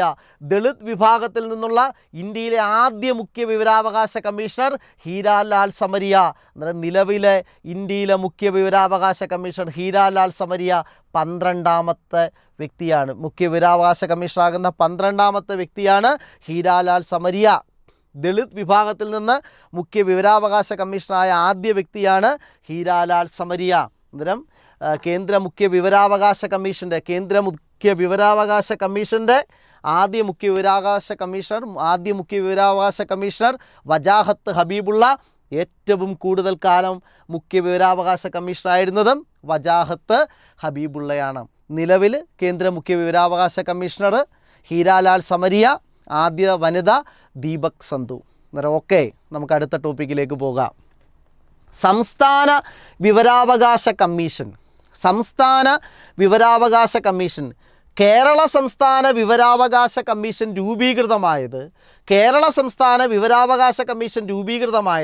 2005 ഡിസംബർ 19 കേരള സംസ്ഥാന വിവരാവകാശ കമ്മീഷൻ രൂപീകൃതമായത് 2005 ഡിസംബർ 19 ഉദ്യോഗസ്ഥരുടെ കാലാവധി സെക്ഷൻ 15(2) സംസ്ഥാന ചീഫ് ഇൻഫർമേഷൻ കമ്മീഷണറും 10-ൽ കൂടാത്ത ഇൻഫർമേഷൻ കമ്മീഷണർമാരും അടങ്ങുന്നതാണ് സംസ്ഥാന വിവരാവകാശ കമ്മീഷൻ. അന്നേരം സംസ്ഥാന വിവരാവകാശ കമ്മീഷനെക്കുറിച്ച് പ്രതിപാദിക്കുന്ന വിവരാവകാശ നിയമത്തിൻ്റെ സെക്ഷൻ 15 ആ 15(2) പറയുന്നു, സംസ്ഥാന ചീഫ് ഇൻഫർമേഷൻ കമ്മീഷണറും 10-ൽ കൂടാത്ത ഇൻഫർമേഷൻ കമ്മീഷണർമാരും അടങ്ങുന്നതാണ് സംസ്ഥാന വിവരാവകാശ കമ്മീഷൻ എന്ന് പറയുന്നു. വീണ്ടും സെക്ഷൻ 16 പറയുന്നു, ഉദ്യോഗസ്ഥരുടെ കാലാവധിയും സേവന വേതന വ്യവസ്ഥകളും സെക്ഷൻ 16 പറയുന്നത്. സെക്ഷൻ 16 പറയുന്നു. ഇനി നോക്കിയേ, സംസ്ഥാന മുഖ്യ വിവരാവകാശ കമ്മീഷണറെയും കമ്മീഷണർമാരെയും തിരഞ്ഞെടുക്കുന്ന ഒരു കമ്മിറ്റിയുണ്ട്. ഒരു സംസ്ഥാനത്തെ മുഖ്യ വിവരാവകാശ കമ്മീഷണറെയും കമ്മീഷണർമാരെയും തിരഞ്ഞെടുക്കുന്ന കമ്മിറ്റിയുണ്ട്. ആ കമ്മിറ്റിയുടെ ചെയർമാൻ മുഖ്യമന്ത്രിയാണ്. മുഖ്യമന്ത്രി, പിന്നെ സംസ്ഥാന നിയമസഭയിലെ പ്രതിപക്ഷ നേതാവ്, പിന്നെ മുഖ്യമന്ത്രി നാമനിർദ്ദേശം ചെയ്യുന്ന ഒരു മന്ത്രി എന്നിവരടങ്ങുന്ന സമിതിയാണ് സംസ്ഥാന മുഖ്യ വിവരാവകാശ കമ്മീഷനെയും കമ്മീഷണർമാരെയും തിരഞ്ഞെടുക്കുന്നത്. സംസ്ഥാനത്ത് ആ തിരഞ്ഞെടുക്കുന്ന കമ്മിറ്റിയുടെ ചെയർമാൻ മുഖ്യമന്ത്രിയും ഒരു സംസ്ഥാന മന്ത്രിയും പ്രതിപക്ഷ നേതാവും ഉണ്ടായിരിക്കും. എന്നാൽ സംസ്ഥാന മുഖ്യ വിവരാവകാശ കമ്മീഷണറെയും കമ്മീഷണർമാരെയും നിയമിക്കുന്നത് ഗവർണറാണ്, സംസ്ഥാന ഗവർണറാണ്. സംസ്ഥാന മുഖ്യ വിവരാവകാശ കമ്മീഷണറെയും കമ്മീഷണർമാരെയും നിയമിക്കുന്നത് ഗവർണറാണ്. സംസ്ഥാന മുഖ്യ വിവരാവകാശ കമ്മീഷണറും കമ്മീഷണർമാരും സത്യപ്രതിജ്ഞ ചെയ്യുന്നത് ഗവർണർ മുമ്പാകെയാണ്. സംസ്ഥാന മുഖ്യ വിവരാവകാശ കമ്മീഷണറും കമ്മീഷണർമാരും സത്യപ്രതിജ്ഞ ചെയ്യുന്നത് ആരുടെ മുമ്പാകെയാണ്? ഗവർണർ മുമ്പാകെയാണ്. സെക്ഷൻ 16(3) പറയുന്നത്. സംസ്ഥാന മുഖ്യ വിവരാവകാശ കമ്മീഷനും കമ്മീഷണർമാരും രാജിക്കത്ത് സമർപ്പിക്കുന്നത് ആർക്കാണെന്ന് ചോദിച്ചാൽ ഗവർണർക്കാണ്. സംസ്ഥാന മുഖ്യ വിവരാവകാശ കമ്മീഷനും കമ്മീഷണർമാരും രാജിക്കത്ത് സമർപ്പിക്കുന്നത് ഗവർണർക്കാണ്. സ്വന്തം കൈപ്പടയിൽ എഴുതി സമർപ്പിക്കണം. സെക്ഷൻ 16(4) പ്രതിപാദിക്കുന്നത്. സെക്ഷൻ 16(4). അടുത്ത, സംസ്ഥാന മുഖ്യ വിവരാവകാശ കമ്മീഷണറെയും കമ്മീഷണർമാരെയും നീക്കം ചെയ്യാനുള്ള അധികാരം ആർക്കാണ്? സംസ്ഥാന മുഖ്യ വിവരാവകാശ കമ്മീഷണറെയും കമ്മീഷണർമാരെയും നീക്കം ചെയ്യാനുള്ള അധികാരം ആർക്കാണ്? ഗവർണർക്കാണ്. പക്ഷേ സുപ്രീം കോടതിയുടെ നിർദ്ദേശപ്രകാരമാണ്, ഗവർണർക്കാണ്. സെക്ഷൻ 17 പ്രകാരം. അന്നേരം സംസ്ഥാന മുഖ്യ വിവരാവകാശ കമ്മീഷണറെയും കമ്മീഷണർമാരെയും നീക്കം ചെയ്യുന്ന വകുപ്പ് ഏത് വകുപ്പ് പ്രകാരമാണ് നീക്കം ചെയ്യുന്നത്? സെക്ഷൻ 17. നീക്കം ചെയ്യാനുള്ള അധികാരം ആർക്കാണ്? ഗവർണർക്ക്, സുപ്രീം കോടതിയുടെ നിർദ്ദേശം അനുസരിച്ച്. സംസ്ഥാനത്ത് നിയമിക്കുന്ന മുഖ്യ വിവരാവകാശ കമ്മീഷണറെയും കാലാവധിക്ക് ശേഷം പുനർനിയമനം നടത്തുവാൻ സാധ്യമല്ല. സംസ്ഥാന വിവരാവകാശ കമ്മീഷൻ്റെ റിപ്പോർട്ട് സമർപ്പിക്കുന്ന അതാത് സംസ്ഥാന ഗവൺമെൻറ്റുകൾക്കാണ്. സംസ്ഥാന വിവരാവകാശ കമ്മീഷൻ്റെ റിപ്പോർട്ട് സമർപ്പിക്കുന്നത് അതാത് സംസ്ഥാന ഗവൺമെൻറ്റുകൾക്കാണ്. ഇനി നമുക്ക് നോക്കാം, കേരളത്തിലെ പ്രഥമ ചീഫ് ഇൻഫർമേഷൻ കമ്മീഷണർ, കേരളത്തിലെ ആദ്യത്തെ മുഖ്യ വിവരാവകാശ കമ്മീഷണർ പാലാട്ട് മോഹൻദാസ് IAS. പാലാട്ട് മോഹൻദാസ് 2005 മുതൽ 2010 വരെ പാലാട്ട് മോഹൻദാസ് ആയിരുന്നു കേരളത്തിലെ ആദ്യ മുഖ്യ വിവരാവകാശ കമ്മീഷണർ. കേരളത്തിലെ സംസ്ഥാന വിവരാവകാശ കമ്മീഷൻ്റെ ആദ്യ മുഖ്യ വിവരാവകാശ കമ്മീഷണർ പാലാട്ട് മോഹൻദാസ് 2005 മുതൽ 10 വരെ. അതിനുശേഷം സിബി മാത്യൂസ്, അതിനുശേഷം വിൻസൻ എം പോൾ, അതിനുശേഷം ഡോക്ടർ വിശ്വാസ് മേത്ത നിലവിൽ കേരളത്തിലെ മുഖ്യ വിവരാവകാശ കമ്മീഷണർ, കേരളത്തിലെ മുഖ്യ സംസ്ഥാന വിവരാവകാശ കമ്മീഷണർ ഹരി വി നായരാണ്. അദ്ദേഹം 5ാമത്തെ ചീഫ് ഇൻഫർമേഷൻ കമ്മീഷണറാണ്. കേരളത്തിൻ്റെ 5ാമത്തെ മുഖ്യ വിവരാവകാശ കമ്മീഷണറാണ് ഹരി വി നായർ. ആ ഹരി വി നായരാണ് നിലവിൽ കേരള സംസ്ഥാന മുഖ്യ വിവരാവകാശ കമ്മീഷണർ. ഹരി വി നായരാണ്. സംസ്ഥാന വിവരാവകാശ കമ്മീഷണർമാരുടെ ഉദ്യോഗ കാലാവധിയും സേവന വ്യവസ്ഥകളും ഉൾപ്പെടുന്ന വകുപ്പ് ഏത്? ഇവരുടെ സേവന കാലാവധി, സേവന വ്യവസ്ഥ, ഔദ്യോഗിക കാലാവധി, സേവന വ്യവസ്ഥകളെയൊക്കെ കുറിച്ചൊക്കെ ഉൾപ്പെടുന്ന വകുപ്പ് ഏതെന്ന് ചോദിച്ചാൽ സെക്ഷൻ 16. സംസ്ഥാന ചീഫ് ഇൻഫർമേഷൻ കമ്മീഷണറും 65 വയസ്സ് തികഞ്ഞതിന് ശേഷം ഉദ്യോഗത്തിൽ തുടരാൻ പാടില്ല. അല്ലേ? 65 വയസ്സിന് ശേഷം ഉദ്യോഗത്തിൽ തുടരാൻ പാടില്ല. 2019 ഭേദഗതിയിലൂടെ 3 വർഷമാക്കി മാറ്റിയല്ലോ. സംസ്ഥാന ചീഫ് ഇൻഫർമേഷൻ കമ്മീഷണറെ നീക്കം ചെയ്യലിനെ കുറിച്ച് പ്രതിപാദിക്കുന്ന വകുപ്പ് സെക്ഷൻ 17. നമ്മളത് ഡിസ്കസ് ചെയ്തിട്ടുണ്ട്. വിവരാവകാശ നിയമത്തിൽ നിന്നും ഒഴിവാക്കപ്പെട്ട കേന്ദ്ര സർക്കാർ സ്ഥാപനങ്ങൾ സെക്ഷൻ 24(1) പ്രതിപാദിക്കുന്നു. 2ാം ഷെഡ്യൂൾ, നമ്മൾ 2ാം ഷെഡ്യൂൾ പറഞ്ഞിട്ടല്ലേ വിവരം കൊടുക്കുന്നതിൽ നിന്ന് ഒഴിവാക്കപ്പെട്ടു. അതിലെ കേന്ദ്ര സർക്കാർ സ്ഥാപനങ്ങൾ intelligence bureau, directorate of revenue intelligence, central economic intelligence bureau, directorate of enforcement, ഇവരുടെ വിവരങ്ങൾ നമുക്ക് ലഭിക്കില്ല. പക്ഷേ അതിനൊരു കണ്ടീഷനുണ്ട്, അത് പറയാം. Narcotic controls bureau, research analysis raw, special frontier force of cabinet secretariat, border security force, central reserve police force, Indo Tibetan border police, national technical research organisation, central industrial security force, national security guard, Assam rifles, Sashastra Seema Bal, special protection group, defence research and development organisation, border road development board, financial intelligence unit, directorate general of income tax, national security council secretariat, central bureau of investigation, national investigation agency, national intelligence grid, strategic force command തുടങ്ങിയ കേന്ദ്ര സർക്കാർ സ്ഥാപനങ്ങളുടെ വിവരങ്ങൾ നമുക്ക് ലഭിക്കില്ല. പക്ഷേ അതിനൊരു കണ്ടീഷനുണ്ട്. അതേപോലെ തന്നെ കേരള സർക്കാരിൻ്റെ കീഴിൽ വിവരാവകാശ നിയമത്തിൽ നിന്ന് ഒഴിവാക്കപ്പെട്ടിട്ടുള്ള സ്ഥാപനങ്ങൾ വകുപ്പ് 24(4) പറയുന്നു. ഒന്ന് സ്പെഷ്യൽ ബ്രാഞ്ച് CID, ഇത് പ്രകാരം ഇതിൻ്റെ വിവരങ്ങൾ നമുക്ക് ലഭ്യമാകില്ല. Crime branch CID, district special branch of all district cities, district crime records bureau, police telecommunication unit, confidential branch in the police headquarters, state regional forensic laboratories, state district finger print bureau. പക്ഷേ ഒരു PSC പരീക്ഷയ്ക്ക് ചോദിച്ചു, താഴെ പറയുന്നതിൽ ഇതിനകത്തൊക്കെ vigilance ഇതിൽ പറഞ്ഞിട്ടില്ല. ആ വിജിലൻസ് ആയിരുന്നു അന്ന് ആൻസർ. കാര്യം ഒഴിവാക്കപ്പെടാത്ത സ്ഥാപനം ഏതെന്ന് പറഞ്ഞ് ചോദിച്ചു. ആൻസർ വിജിലൻസ് ആയിരുന്നു. ഇനി സെക്ഷൻ 24(1) അഴിമതി ആരോപണങ്ങളെയും മനുഷ്യാവകാശ ലംഘനങ്ങളെയും സംബന്ധിച്ച വിവരം ഒഴിവാക്കപ്പെടുന്നതല്ല. പക്ഷേ ഈ കേന്ദ്ര സർക്കാർ സ്ഥാപനങ്ങളും കേരള സർക്കാർ സ്ഥാപനങ്ങളൊക്കെ വിവരം നൽകുന്നതിൽ നിന്ന് ഒഴിവാക്കപ്പെട്ടിട്ടുണ്ട്. പക്ഷേ അവിടെ ഒരു കണ്ടീഷനുണ്ട്. അഴിമതി ആരോപണങ്ങളെയും മനുഷ്യാവകാശ ലംഘനങ്ങളെയും സംബന്ധിച്ച വിവരം ഒഴിവാക്കാൻ പറ്റത്തില്ല. ഈ സ്ഥാപനങ്ങളിലൊക്കെ അഴിമതി ആരോപണങ്ങളും മനുഷ്യാവകാശ ലംഘനങ്ങളും നടന്നിട്ടുണ്ടെങ്കിൽ അതിനെപ്പറ്റിയുള്ള വിവരങ്ങൾ ഒഴിവാക്കാൻ പറ്റുന്നതല്ല സെക്ഷൻ 24(1). കാര്യം ഞാൻ ഈ സ്ഥാപനങ്ങളുടെ പേര് സ്പീഡിലാണ് പറഞ്ഞത്. അതിൽ ആദ്യത്തെ കുറേ സ്ഥാപനങ്ങളുടെ പേരൊന്ന് പഠിച്ചു വെക്കണം. നമുക്ക് നോട്ടും കൂടെ ഇട്ട് തരാം. നോട്ട് ടെലിഗ്രാമിൽ ഇട്ട് തരാം. ടെലിഗ്രാം ലിങ്കും കൂടെ തന്നേക്കാം. എന്നാൽ ആ നോട്ടും കൂടെ നിങ്ങളൊന്ന് വായിക്കണം. എന്നാൽ ഈ സ്ഥാപനങ്ങൾ ആദ്യത്തെ ഒരു കുറച്ചെണ്ണം ഒന്ന് വായിച്ച് കഴിഞ്ഞാൽ ഒരു ഐഡിയ കിട്ടും. അത് ഞാൻ സ്പീഡിൽ പറഞ്ഞതേ ഉള്ളൂ. വിവരം വെളിപ്പെടുത്തുന്നതിൽ നിന്നുള്ള ഒഴിവാക്കൽ. എന്നാൽ ചില വിവരങ്ങളൊക്കെ നമുക്ക് വെളിപ്പെടുത്താൻ പറ്റത്തില്ല. വിവരാവകാശ നിയമം 2005 സെക്ഷൻ 8(1) പ്രതിപാദിക്കുന്നത് വിവരം വെളിപ്പെടുത്തുന്നതിൽ നിന്ന് ഒഴിവാക്കപ്പെട്ട കാര്യങ്ങൾ ഏതൊക്കെയാണെന്നുള്ളതാണ്. വിവരം വെളിപ്പെടുത്തുന്നതിൽ നിന്ന് ഒഴിവാക്കപ്പെട്ട കാര്യങ്ങൾ ഏതൊക്കെയാണ്? ഒന്ന്, ഭാരതത്തിൻ്റെ പരമാധികാരത്തെയും അഖണ്ഡതയെയും സുരക്ഷിതത്വത്തെയും മറ്റും ഹാനികരമായി ബാധിക്കുന്ന വിവരങ്ങൾ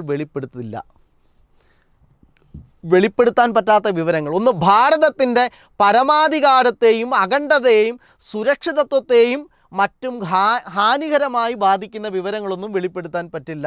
രണ്ട്, വിദേശ സർക്കാരിൽ നിന്ന് ലഭിച്ച രഹസ്യ വിവരം. മൂന്ന്, അറസ്റ്റിനെയോ പ്രോസിക്യൂഷൻ നടപടിക്രമത്തെയോ തടസ്സപ്പെടുത്തുന്ന വിവരം. നാല്, ഏതെങ്കിലും നിയമം കോടതിയിലോ ട്രിബ്യൂണലാലോ അതിൻ്റെ പ്രസിദ്ധീകരണം പ്രത്യക്ഷമായി നിരോധിച്ചിട്ടുള്ള അല്ലെങ്കിൽ അതിൻ്റെ വെളിപ്പെടുത്തൽ കോടതിയലക്ഷ്യമായി തീരുന്നതോ ആയ വിവരത്തിൻ്റെ വെളിപ്പെടുത്തലുകൾ. അതായത് ഏതെങ്കിലും നിയമം കോടതിയാലോ ട്രിബ്യൂണലാലോ അതിൻ്റെ പ്രസിദ്ധീകരണം പ്രത്യക്ഷമായി നിരോധിച്ചിട്ടുള്ളതും അല്ലെങ്കിൽ അതിൻ്റെ വെളിപ്പെടുത്തൽ കോടതിയലക്ഷ്യമായി തീരുന്നതോ ആയ വിവരത്തിൻ്റെ വെളിപ്പെടുത്തലുകൾ. അടുത്ത, പാർലമെൻറ്റിൻ്റെയോ സംസ്ഥാന നിയമസഭയുടെയോ വിശേഷ അവകാശത്തിൻ്റെ ഒരു ലംഘനമായി തീർന്നേക്കാവുന്ന വിവരത്തിൻ്റെ വെളിപ്പെടുത്തലുകൾ. അടുത്ത, നിയമം നടപ്പിലാക്കുന്നതിനോ അല്ലെങ്കിൽ സുരക്ഷിത ആവശ്യങ്ങൾക്കോ രഹസ്യമായി സഹായം നൽകിയിട്ടുള്ളതും അല്ലെങ്കിൽ വിവരത്തിൻ്റെ ഉത്ഭവം തിരിച്ചറിയുന്നതും ഏതെങ്കിലും വ്യക്തിയുടെ ജീവനോ ശാരീരിക സുരക്ഷിതത്വത്തിനോ അപകടമായി തീരാവുന്നതുമായ വിവരത്തിൻ്റെ വെളിപ്പെടുത്തലുകളൊക്കെ പൗരന്മാർക്ക് നൽകുന്നതിൽ നിന്നും ഒഴിവാക്കപ്പെട്ടിട്ടുണ്ട്. ഓക്കെ, അന്നേരം ആ വിവരങ്ങൾ ഏതെല്ലാം വിവരങ്ങളാണ് വെളിപ്പെടുത്താൻ പറ്റാത്തത് അതൊന്ന് ജസ്റ്റ് ഒന്ന് വായിച്ചിരിക്കണം. ചിലപ്പോൾ അതിൽ നിന്ന് ചോദ്യം വരും. ഇമ്പോർട്ടൻ്റ് ഫാക്ട്സ്, ഇനി കുറച്ച് ഇമ്പോർട്ടൻ്റ് ഫാക്ട്സ് ആണ്.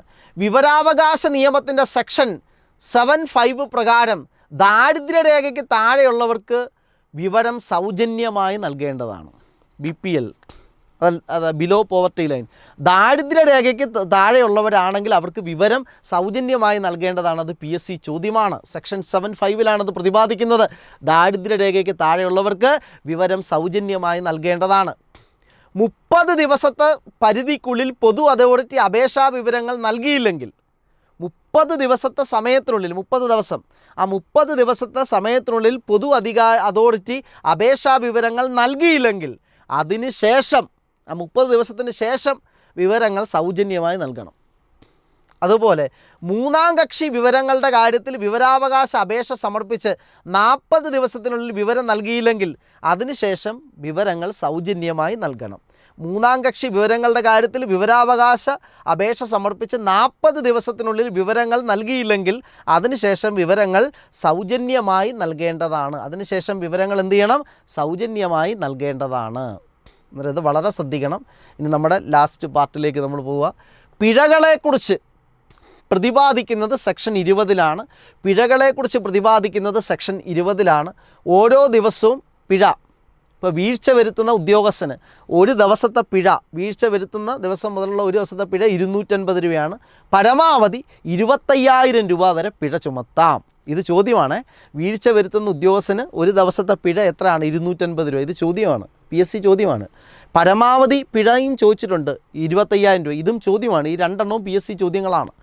അപ്പീലിനെ കുറിച്ച് പ്രതിപാദിക്കുന്നത് സെക്ഷൻ 19. പിഴകൾ സെക്ഷൻ 20. അപ്പീലിനെ കുറിച്ച് സെക്ഷൻ 19.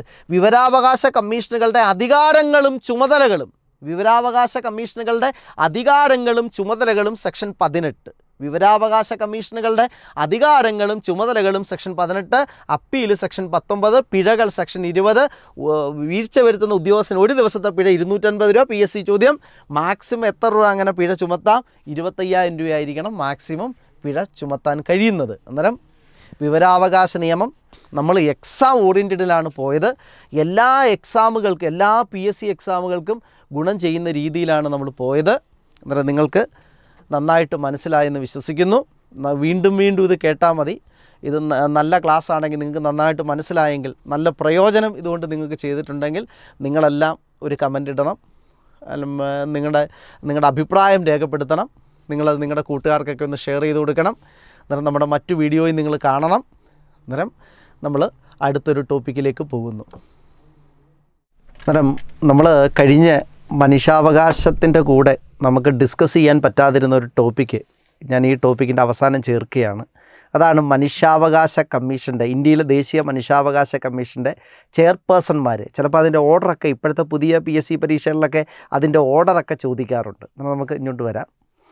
അന്നേരം chairperson of national human rights commission, ദേശീയ മനുഷ്യാവകാശ കമ്മീഷൻ നിലവിൽ വന്നത് 1993 ഒക്ടോബർ 12 അത് നമ്മൾ കഴിഞ്ഞ ക്ലാസ്സിൽ പറഞ്ഞിട്ടുണ്ട്. ദേശീയ മനുഷ്യാവകാശ കമ്മീഷൻ നിലവിൽ വന്നത് 1993 ഒക്ടോബർ 12 ദേശീയ മനുഷ്യാവകാശ കമ്മീഷൻ നിലവിൽ വന്നത്. ദേശീയ മനുഷ്യാവകാശ കമ്മീഷൻ്റെ ആസ്ഥാനം ഡൽഹിയാണ്. ഡൽഹിയിലെ മാനവാധികാർ ഭവനാണ്, ഡൽഹിയാണ്. ദേശീയ മനുഷ്യാവകാശ കമ്മീഷൻ്റെ ചെയർപേഴ്സൺസിനെ നമുക്ക് നോക്കാം.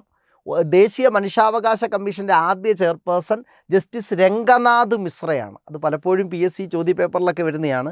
ദേശീയ മനുഷ്യാവകാശ കമ്മീഷൻ്റെ ആദ്യ ചെയർപേഴ്സൺ ജസ്റ്റിസ് രംഗനാഥ് മിശ്രയാണ്. 1993 മുതൽ 96 വരെ 1993 മുതൽ 96 വരെ. ദേശീയ മനുഷ്യാവകാശ കമ്മീഷൻ്റെ രണ്ടാമത്തെ ചെയർപേഴ്സൺ ജസ്റ്റിസ് MN വെങ്കിട ചെല്ലയ്യാണ്. ദേശീയ മനുഷ്യാവകാശ കമ്മീഷൻ്റെ മൂന്നാമത്തെ ചെയർപേഴ്സൺ ജസ്റ്റിസ് JS വർമ്മയാണ്. ദേശീയ മനുഷ്യാവകാശ കമ്മീഷൻ്റെ നാലാമത്തെ ചെയർപേഴ്സൺ ജസ്റ്റിസ് AS ആനന്ദാണ്. ദേശീയ മനുഷ്യാവകാശ കമ്മീഷൻ്റെ അഞ്ചാമത്തെ ചെയർപേഴ്സൺ ജസ്റ്റിസ് ശിവരാജ് P പാട്ടീലാണ്. അദ്ദേഹമാണ് ആദ്യമായിട്ട് ദേശീയ മനുഷ്യാവകാശ കമ്മീഷൻ്റെ ആക്ടിംഗ് ചെയർമാൻ ആവുന്നത്. Justice Shivraj P പാട്ടീലാണ്. ദേശീയ മനുഷ്യാവകാശ കമ്മീഷൻ്റെ ആറാമത്തെ ചെയർപേഴ്സൺ ജസ്റ്റിസ് S രാജേന്ദ്ര ബാബുവാണ്. ദേശീയ മനുഷ്യാവകാശ കമ്മീഷൻ്റെ ഏഴാമത്തെ ചെയർപേഴ്സണാണ് ജസ്റ്റിസ് ഗോവിന്ദ പ്രസാദ് മാത്തൂർ. ജസ്റ്റിസ് ഗോവിന്ദ പ്രസാദ് മാത്തൂർ. ദേശീയ മനുഷ്യാവകാശ കമ്മീഷൻ്റെ എട്ടാമത്തെ ചെയർപേഴ്സണാണ് ജസ്റ്റിസ് KG ബാലകൃഷ്ണൻ. ദേശീയ മനുഷ്യാവകാശ കമ്മീഷൻ്റെ എട്ടാമത്തെ ചെയർപേഴ്സണാണ് ജസ്റ്റിസ് KG ബാലകൃഷ്ണൻ 2010 മുതൽ 15 വരെ. ദേശീയ മനുഷ്യാവകാശ കമ്മീഷൻ്റെ ചെയർപേഴ്സണായ ആദ്യ മലയാളി ജസ്റ്റിസ് KG ബാലകൃഷ്ണൻ. അതുപോലെ സുപ്രീം കോടതിയുടെ ചീഫ് ജസ്റ്റിസായ ഏക മലയാളിയും ജസ്റ്റിസ് KG ബാലകൃഷ്ണൻ. സുപ്രീം കോടതിയുടെ ചീഫ് ജസ്റ്റിസായ ആദ്യ മലയാളിയും സുപ്രീം കോടതി ചീഫ് ജസ്റ്റിസായ ഏക മലയാളിയും ജസ്റ്റിസ് KG ബാലകൃഷ്ണൻ. ആ ജസ്റ്റിസ് KG ബാലകൃഷ്ണനാണ് ദേശീയ മനുഷ്യാവകാശ കമ്മീഷൻ്റെ ചെയർപേഴ്സണായ ആദ്യ മലയാളി. എന്നാൽ ദേശീയ മനുഷ്യാവകാശ കമ്മീഷനിൽ അംഗമായ ആദ്യ വനിതയെന്ന് ചോദിച്ചാലോ, ദേശീയ മനുഷ്യാവകാശ കമ്മീഷനിൽ അംഗമായ ആദ്യ മലയാളി ജസ്റ്റിസ് ഫാത്തിമ ബീവിയാണ്. ദേശീയ മനുഷ്യാവകാശ കമ്മീഷനിൽ അംഗമായ ആദ്യ Malayali justice Fathima ബീവിയാണ്.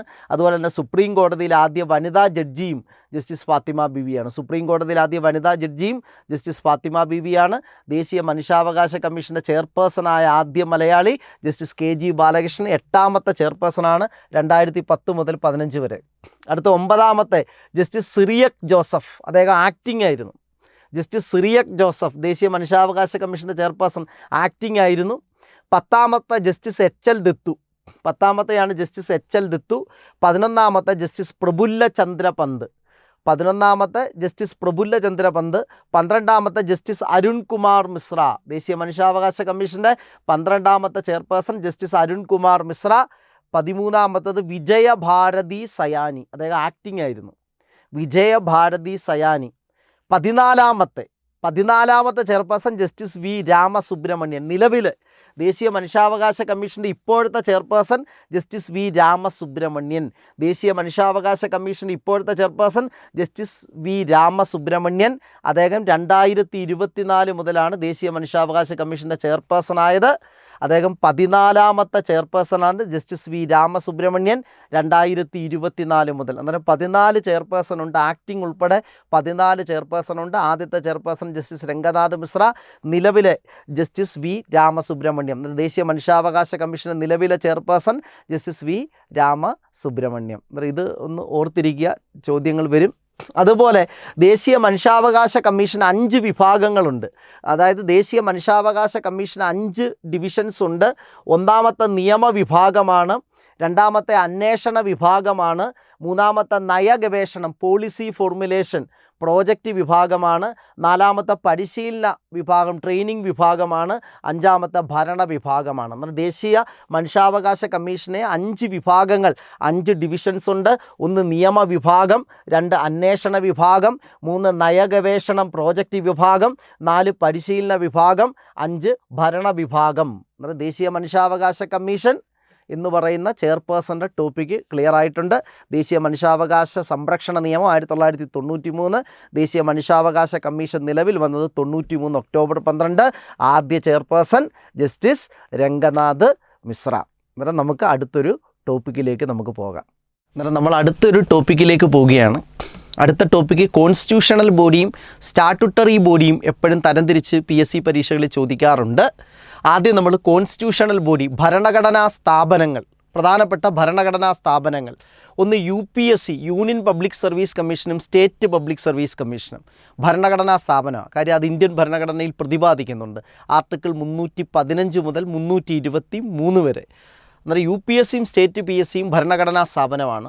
Finance commission article 280 article 280 പ്രതിപാദിക്കുന്ന ഫിനാൻസ് കമ്മീഷൻ കോൺസ്റ്റിറ്റ്യൂഷണൽ ബോഡിയാണ് ഫിനാൻസ് കമ്മീഷൻ. പിന്നെ ഇലക്ഷൻ കമ്മീഷൻ ആർട്ടിക്കിൾ 324 ഇലക്ഷൻ കമ്മീഷനെ, നാഷണൽ ഷെഡ്യൂൾഡ് കാസ്റ്റ് കമ്മീഷൻ, ദേശീയ പട്ടികജാതി കമ്മീഷനെ, ദേശീയ പട്ടികവർഗ കമ്മീഷനെ, ദേശീയ പിന്നോക്ക വിഭാഗ കമ്മീഷനെ, നാഷണൽ കമ്മീഷൻ ഫോർ ബാക്ക്വേർഡ്, ദേശീയ പിന്നോക്ക വിഭാഗ കമ്മീഷനെ, ഇവയ്ക്കെല്ലാം ഇന്ത്യയുടെ ഭരണഘടനയിൽ പ്രതിപാദിക്കുന്നുണ്ട്.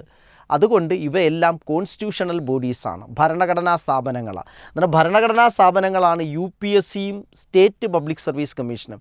യൂണിയൻ പബ്ലിക് സർവീസ് കമ്മീഷനും സ്റ്റേറ്റ് പബ്ലിക് സർവീസ് കമ്മീഷനും ഫിനാൻസ് കമ്മീഷനും ഇലക്ഷൻ കമ്മീഷൻ ആർട്ടിക്കിൾ 324 പ്രതിപാദിക്കുന്ന ഇലക്ഷൻ കമ്മീഷനും ആർട്ടിക്കിൾ 280 പ്രതിപാദിക്കുന്ന ഫിനാൻസ് കമ്മീഷനും ദേശീയ പട്ടികജാതി കമ്മീഷൻ, നാഷണൽ ഷെഡ്യൂൾഡ് കാസ്റ്റ് കമ്മീഷനും നാഷണൽ ഷെഡ്യൂൾഡ് ട്രൈബ് കമ്മീഷനും ദേശീയ പിന്നോക്ക വിഭാഗ കമ്മീഷനും ഒക്കെ കോൺസ്റ്റിറ്റ്യൂഷണൽ ബോഡിക്ക് ഉദാഹരണമാണ്. എന്നാൽ സ്റ്റാറ്റ്യൂട്ടറി ബോഡി എന്താണ്? സ്റ്റാറ്റ്യൂട്ടറി ബോഡി പാർലമെൻറ്റ് പാസ്സാക്കുന്ന നിയമപ്രകാരം വരുന്നതാണ് സ്റ്റാറ്റ്യൂട്ടറി ബോഡി. പാർലമെൻറ്റ് പാസ്സാക്കുന്ന നിയമപ്രകാരം വരുന്ന സ്ഥാപനങ്ങളാണ് സ്റ്റാറ്റ്യൂട്ടറി ബോഡി. ഉദാഹരണം, നാഷണൽ ഹ്യൂമൻ റൈറ്റ്സ് കമ്മീഷൻ, ദേശീയ മനുഷ്യാവകാശ കമ്മീഷൻ ഏത് സ്ഥാപനമാണെന്ന് ചോദിച്ചാൽ സ്റ്റാറ്റ്യൂട്ടറി സ്ഥാപനമാണ്. കാര്യം എന്താ? ദേശീയ മനുഷ്യാവകാശ സംരക്ഷണ നിയമം പാർലമെൻറ്റ് 1993 പാസ്സാക്കി, അതുപ്രകാരം 93 വന്നു. ദേശീയ വനിതാ കമ്മീഷൻ ഏത് സ്ഥാപനമാണ്? സ്റ്റാറ്റ്യൂട്ടറി സ്ഥാപനമാണ്. ദേശീയ വനിതാ കമ്മീഷൻ നിലവിൽ വന്നതെന്ന 1992 ജനുവരിയിലാണ്. ദേശീയ വനിതാ കമ്മീഷൻ സ്റ്റാറ്റ്യൂട്ടറി ബോഡിയാണ്. UGC 1953 ഒന്നാം പഞ്ചവത്സര പദ്ധതി കാലത്താണ് UGC നിലവിൽ വന്നത്. UGC യൂണിവേഴ്സിറ്റി ഗ്രാൻറ്റ്സ് കമ്മീഷൻ 1953, എന്നാൽ UGC ആക്ട് 1956. UGC 53 നിലവിൽ വന്നെങ്കിലും രാധാകൃഷ്ണൻ കമ്മീഷൻ ഉണ്ടല്ലോ, സ്വതന്ത്ര ഇന്ത്യയിലെ ആദ്യത്തെ വിദ്യാഭ്യാസ കമ്മീഷനായ രാധാകൃഷ്ണൻ കമ്മീഷൻ നിർദ്ദേശപ്രകാരമാണ് UGC വന്നത് 53. പക്ഷേ UGCക്ക് സ്റ്റാറ്റ്യൂട്ടറി പദവി 1956 ലഭിച്ചു. കാര്യം UGC ആക്ട് പാർലമെൻറ്റ് പാസ്സാക്കിയത് 56. ഇൻഫർമേഷൻ കമ്മീഷൻ, വിവരാവകാശ നിയമം 2005, അതിനെ ആസ്പദമാക്കിയാണ് വിവരാവകാശ കമ്മീഷൻ വന്നത്.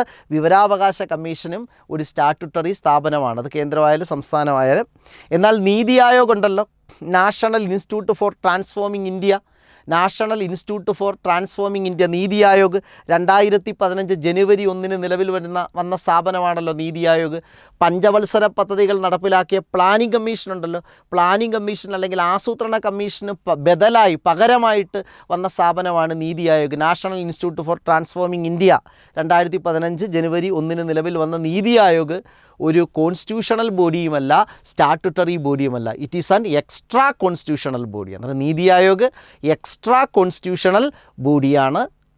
ഓക്കെ, അന്നേരം ഇതോടുകൂടി നമ്മൾ ഈ മാരത്തോൺ, ഈ സ്പെഷ്യൽ ടോപ്പിക്കിൻ്റെ മാരത്തോണാണ് ഈ ഫുൾ ടോപ്പിക്കും. അന്നേരം നിങ്ങൾക്ക് നന്നായിട്ട് മനസ്സിലായിട്ടുണ്ടെങ്കിൽ നിങ്ങളിത് നമ്മുടെ ചാനൽ സബ്സ്ക്രൈബ് ചെയ്യുകയും നിങ്ങൾ ഈ വീഡിയോയ്ക്ക് നിങ്ങളുടെ അഭിപ്രായം രേഖപ്പെടുത്തുകയും ചെയ്യാം. നിങ്ങളുടെ കൂട്ടുകാർക്കൊക്കെ ഷെയർ ചെയ്ത് കൊടുക്കാം. അന്നേരം ഇനിയിപ്പോൾ അടുത്ത ഇതിന് ശേഷം കറണ്ട് അഫെയറിൻ്റെ മാരത്തോണുണ്ട്. കറണ്ട് അഫെയറിൻ്റെ മാരത്തോൺ നിങ്ങൾക്ക് എല്ലാ പരീക്ഷയിലും ഉപയോഗിക്കാം. കാര്യം 2025 ജനുവരി മുതൽ 2025 ഡിസംബർ വരെയുള്ള ഫുൾ കറണ്ട് അഫെയറിൻ്റെ മാരത്തോൺ ആയിരിക്കും അടുത്ത ക്ലാസ്. അന്നേരം നിങ്ങൾ ഈ വീഡിയോ ഇഷ്ടപ്പെട്ടാൽ നിങ്ങളൊരു കമൻറ്റൊക്കെ കൊടുക്കണം. അതുപോലെ തന്നെ എല്ലായിടത്തും ഒന്ന് ഷെയർ ചെയ്യണം. ഓക്കെ, അന്നേരം നിങ്ങളുടെ ഒരു പ്രോത്സാഹനമാണ് നമുക്കിങ്ങനെ സ്പെഷ്യൽ ടോപ്പിക്കും കറണ്ട് അഫെയറും ഒക്കെ എടുത്തു തരാൻ കാര്യം. Okay, thank you. Hi every one. അന്നേരം നമ്മൾ ജയിലിൻ്റെ പ്രധാനപ്പെട്ട അസിസ്റ്റൻറ്റ് പ്രിസൺ ഓഫീസർക്ക് വേണ്ടി ജയിലിൻ്റെ പ്രധാനപ്പെട്ട ഏരിയയിലേക്ക് പോകുന്നു. ഇതിനകത്ത് കുറച്ച് സെഷനുകളും വരാൻ സാധ്യതയുള്ള ചില ടോപ്പിക്കുകളുമാണ് നമ്മൾ ഉൾപ്പെടുത്തിയിരിക്കുന്നത്. എന്നിട്ട് യൂട്യൂബിൽ അപ്ലോഡ് ചെയ്ത ജയിലിൻ്റെ 2 ക്ലാസ്സും കൂടെ നേരത്തെ അപ്ലോഡ് ചെയ്തിട്ടുണ്ട്, ജയിൽ എന്ന് പറയുന്ന ടോപ്പിക്കിൽ നിന്ന്. അത് നിങ്ങൾ നിർബന്ധമായും കാണണം. അതുപോലെ തന്നെ മനുഷ്യാവകാശം 5 മാർക്ക്, ദേശീയ മനുഷ്യാവകാശ നിയമമൊക്കെ 5 മാർക്കിൻ്റെയും യൂട്യൂബിൽ അപ്ലോഡ് ചെയ്തിട്ടുണ്ട്. അത് നിങ്ങൾ കാണണം, കാര്യം അതിൽ നിന്നും 5 മാർക്ക് ചോദിക്കുന്നതാണ്. സൈക്കോളജിയും അപ്ലോഡ് ചെയ്തിട്ടുണ്ട്, അതിൽ നിന്നും 5 മാർക്ക് ചോദിക്കുന്നതാണ്. അത് കൂടാതെ ഇനി അടുത്ത 2 ദിവസങ്ങൾക്ക് ശേഷം കറണ്ട് അഫെയറിൻ്റെ മെഗാ മാരത്തോൺ വരുന്നുണ്ട്. അതും നിങ്ങൾ എല്ലാ പരീക്ഷകൾക്കും വേണ്ടി യൂസ്ഫുള്ളാണ്. എന്നിട്ട് നിങ്ങളത് നിർബന്ധമായിട്ടത് കാണണം. ഈ ക്ലാസ് കഴിഞ്ഞതിന് ശേഷം നിങ്ങളുടെ അഭിപ്രായങ്ങളൊക്കെ ഒന്ന് രേഖപ്പെടുത്തണം, നിങ്ങളൊന്ന് ഷെയർ ചെയ്യണം. അതുകൂടാതെ ഈ പരീക്ഷ കഴിഞ്ഞിട്ട് ഇതിൽ നിന്നൊക്കെ ചോദ്യങ്ങളൊക്കെ വരികയാണെങ്കിൽ നിങ്ങൾ ഈ വീഡിയോയ്ക്ക് അടിയിലൊന്ന് പറയണം, ഇന്ന ചോദ്യങ്ങൾ വന്നു എന്നൊന്ന് പറയാനും നിങ്ങൾ ശ്രമിക്കണമെന്ന് അപേക്ഷിക്കുന്നു. ഓക്കെ, നമുക്ക് ക്ലാസ്സിലേക്ക് കടക്കാം. ജയിൽ എന്ന് പറയുന്ന ടോപ്പിക്ക് എക്സാ ഓറിയൻറ്റഡായിട്ട് നമ്മളിന്ന് പോവുക. പ്രിസൺ, ജയിൽ ഇന്ത്യൻ ഭരണഘടനയുടെ ഏത് ലിസ്റ്റിലാണ് ഉൾപ്പെടുന്നത് എന്നാണ് നമ്മുടെ ആദ്യത്തെ ചോദ്യം. ജയിൽ ഇന്ത്യൻ ഭരണഘടനയുടെ ഏത് ലിസ്റ്റിലാണ് ജയിൽ ഉൾപ്പെടുന്നത് എന്ന് ചോദിച്ചാൽ ആൻസർ സ്റ്റേറ്റ് ലിസ്റ്റ്.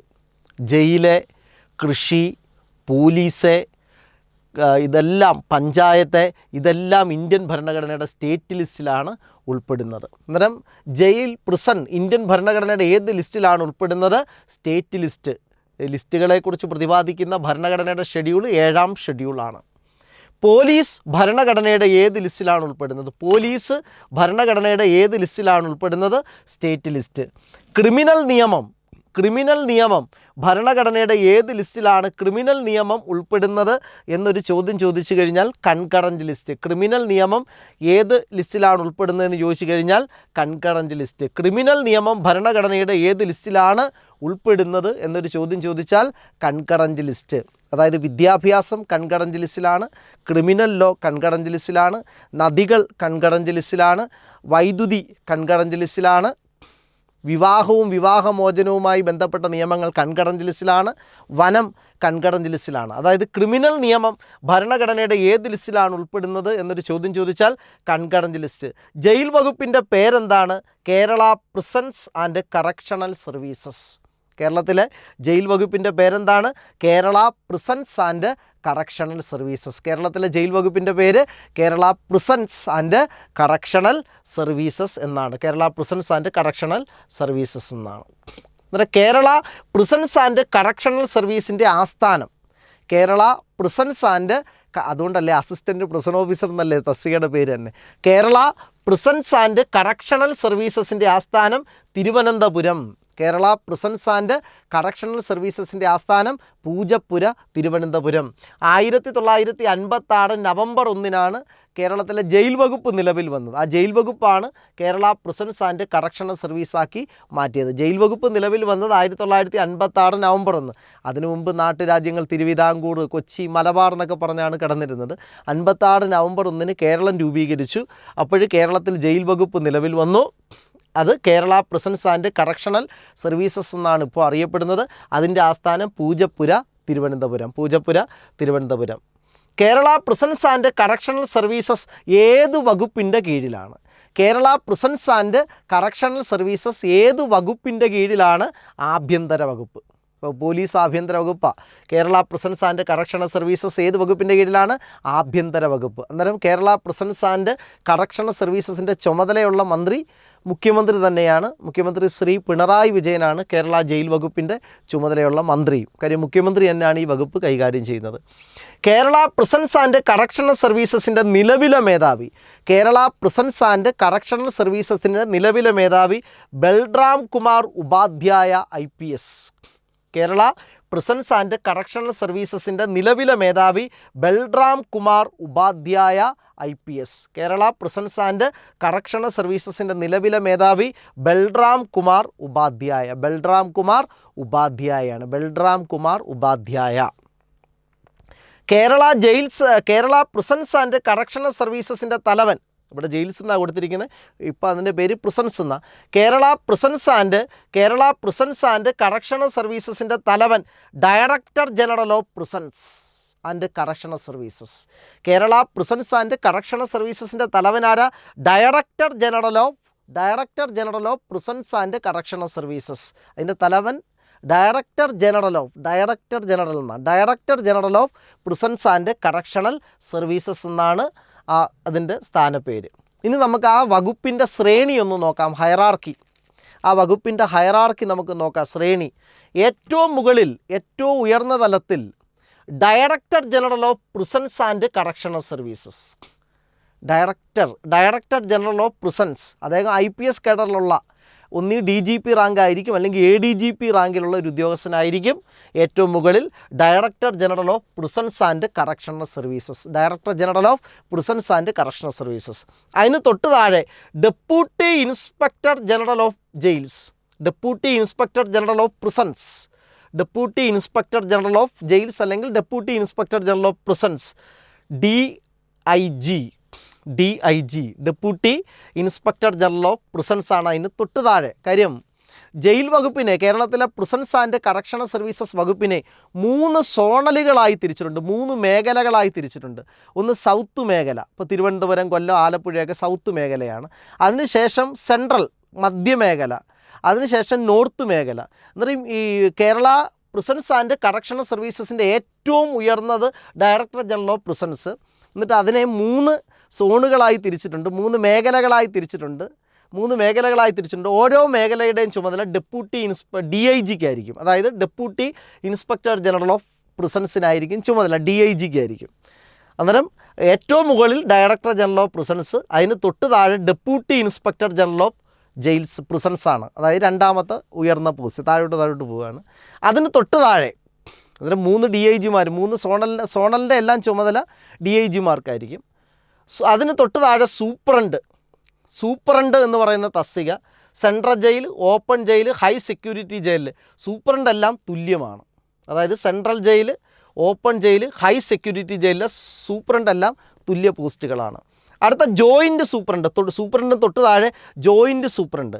ഈ ജോയിൻറ്റ് സൂപ്രണ്ടിന് ഈക്വലൻ്റായ പദവികളാണ് ഒന്ന് സീനിയർ ലെക്ചർ സിക്ക. അതായത് സിക്ക എന്ന് പറഞ്ഞാൽ ജയിൽ ഉദ്യോഗസ്ഥർക്ക് പരിശീലനം കൊടുക്കുന്ന സ്ഥാപനം. നമ്മൾ മറ്റൊരു വീഡിയോയിൽ നേരത്തെ ഉള്ള ഒരു വീഡിയോയിൽ അതിനെക്കുറിച്ച് പറഞ്ഞിട്ടുണ്ട്, അത് ചോദ്യം വരുന്നതാണ്.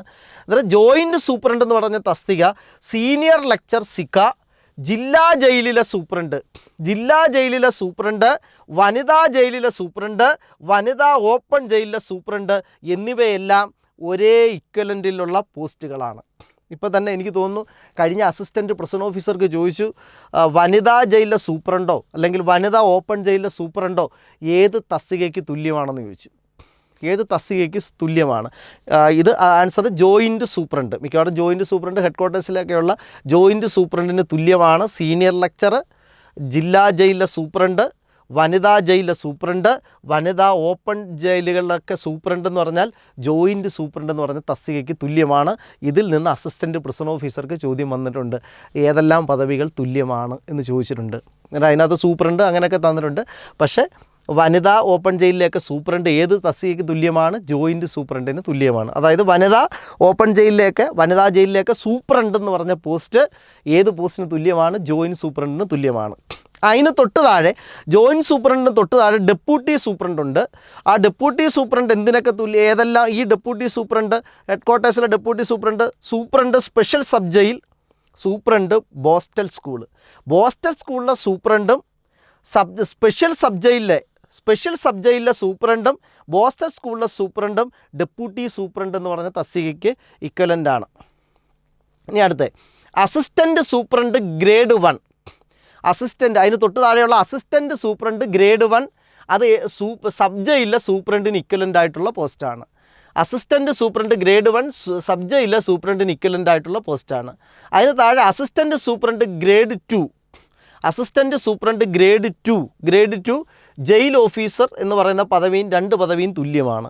അതിന് തൊട്ട് താഴെ ഡെപ്യൂട്ടി ജയിൽ ഓഫീസർ എന്നാണ് അറിയപ്പെടുന്നത്. അതിന് തൊട്ട് താഴെ ഡെപ്യൂട്ടി ജയിൽ ഓഫീസർ, അതും ചീഫ് പെറ്റി ഓഫീസറും ഒരേ ലെവലിലുള്ള പോസ്റ്റുകളാണ്. അതിന് തൊട്ട് താഴെ അസിസ്റ്റൻറ്റ് ജയിൽ ഓഫീസറും പെറ്റി ഓഫീസറും ഒരേ തുല്യതയിലുള്ള പോസ്റ്റുകളാണ്. അതിന് തൊട്ട് താഴെ assistant prison officer cum driver ഏറ്റവും താഴെ തട്ടിൽ അസിസ്റ്റൻറ്റ് പ്രിസൺ ഓഫീസർ അല്ലെങ്കിൽ assistant prison officer cum driver. അന്നേരം നമ്മൾ നോക്കിക്കോണം, ഇതാണ് ജയിൽ വകുപ്പിൻ്റെ ഹയറാർക്കി. അന്നേരം ഇതൊന്ന് പഠിച്ചു വെച്ചിരിക്കുന്നത്. ഇതിൽ നിന്ന് ആ ഒരു ജോയിൻറ്റ് സൂപ്രണ്ടും വനിതാ ജയിലിലെ സൂപ്രണ്ടിൻ്റെയും ആ തുല്യത ചോദിച്ചിട്ടുണ്ട്. അന്നേരം ഈ ശ്രേണിയിൽ നിന്ന് ചോദ്യം വരുന്നുണ്ടെന്ന് അർത്ഥം. അന്നേരം നമുക്ക് അടുത്തയിലേക്ക് നമുക്ക് പോകാം.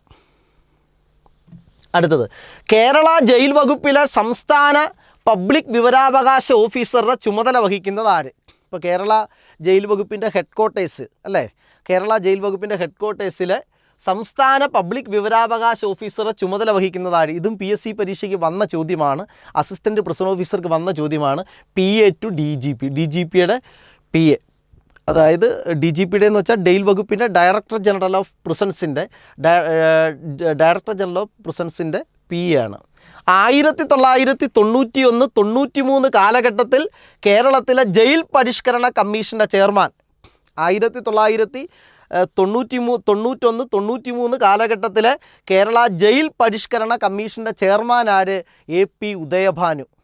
1991-93 കേരളത്തിലെ ജയിൽ വകുപ്പ് പരിഷ്കരണ കമ്മീഷൻ്റെ ചെയർമാൻ AP ഉദയഭാനു. എന്നാൽ 2017 കേരള ജയിൽ പരിഷ്കരണ കമ്മീഷൻ്റെ ചെയർമാൻ ഡോക്ടർ അലക്സാണ്ടർ ജേക്കബ്.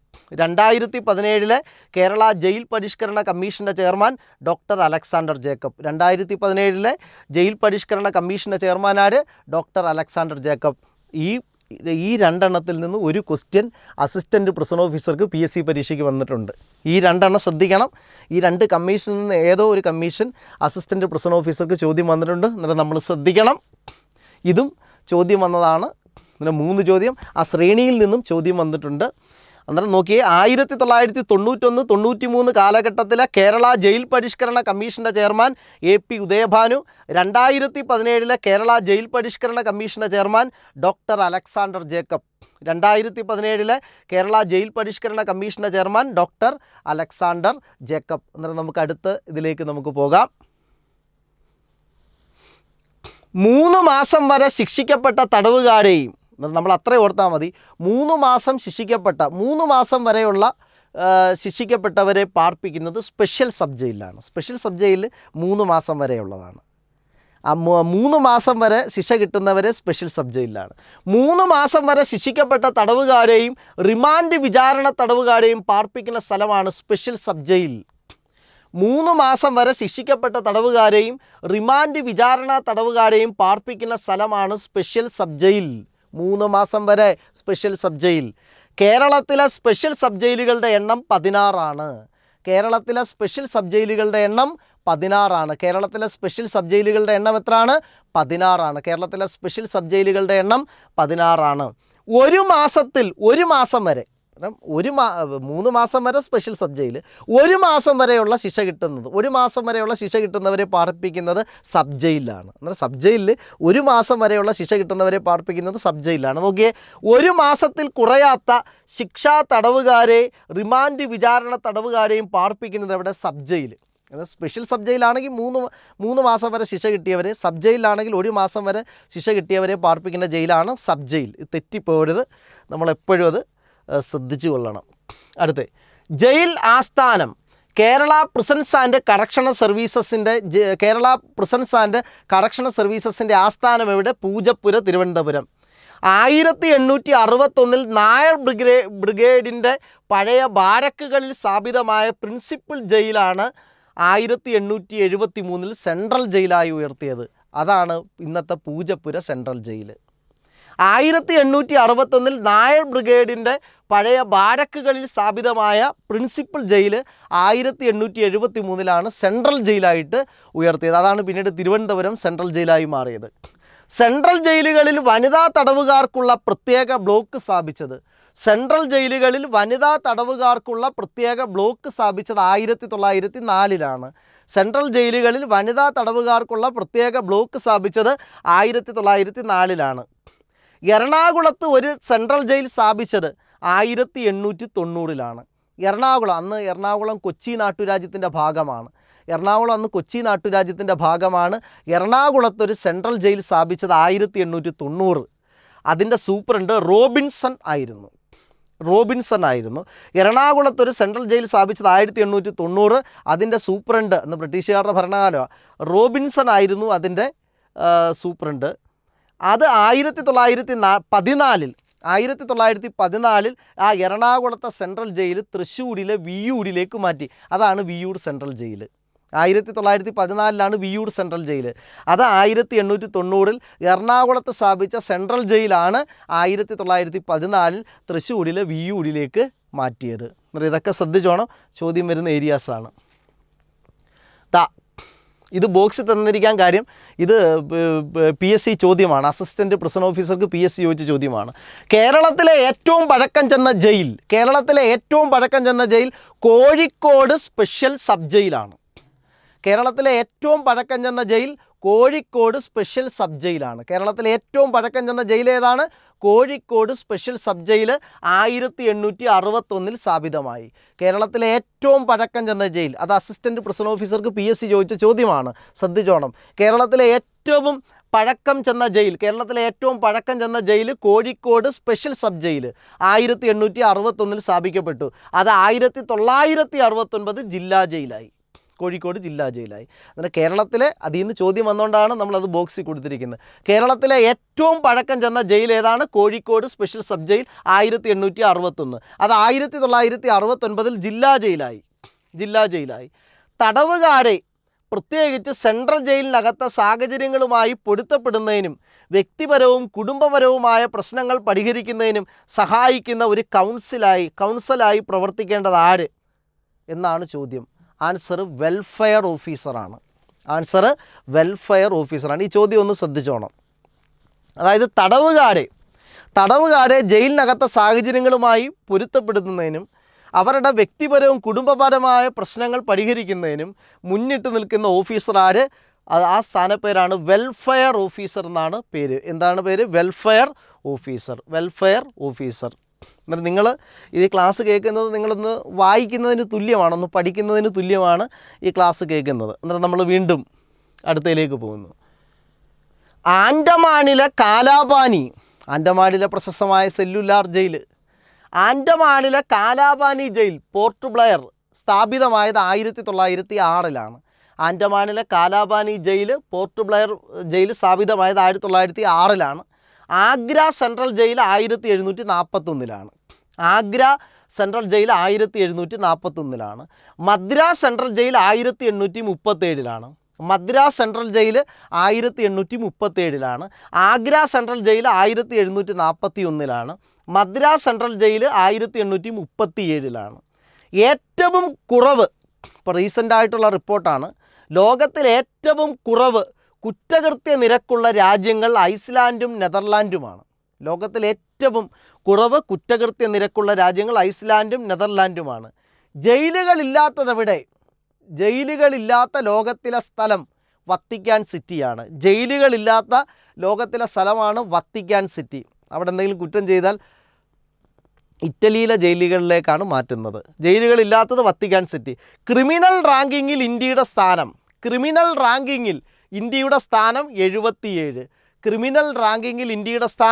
77. അന്നേരം ഓക്കെ, അടുത്തതിലേക്ക് പോവാം. ഇതിൻ്റെ അടുത്ത ടോപ്പിക്കിലേക്ക് നമ്മൾ പോകുന്നു. ജയിൽ വകുപ്പിനെ, കേരള പ്രിസൺസ് ആൻഡ് കറക്ഷണൽ സർവീസിനെ എത്ര സോണുകളായി തിരിച്ചിട്ടുണ്ട്? കേരളത്തിലെ ജയിൽ വകുപ്പിനെ, കേരള പ്രിസൺസ് ആൻഡ് കറക്ഷണൽ സർവീസിനെ ജയിൽ വകുപ്പിൻ്റെ പേരാണല്ലോ കേരള പ്രിസൺസ് ആൻഡ് കറക്ഷണൽ സർവീസിനെ എത്ര സോണുകളായി തിരിച്ചിട്ടുണ്ട്?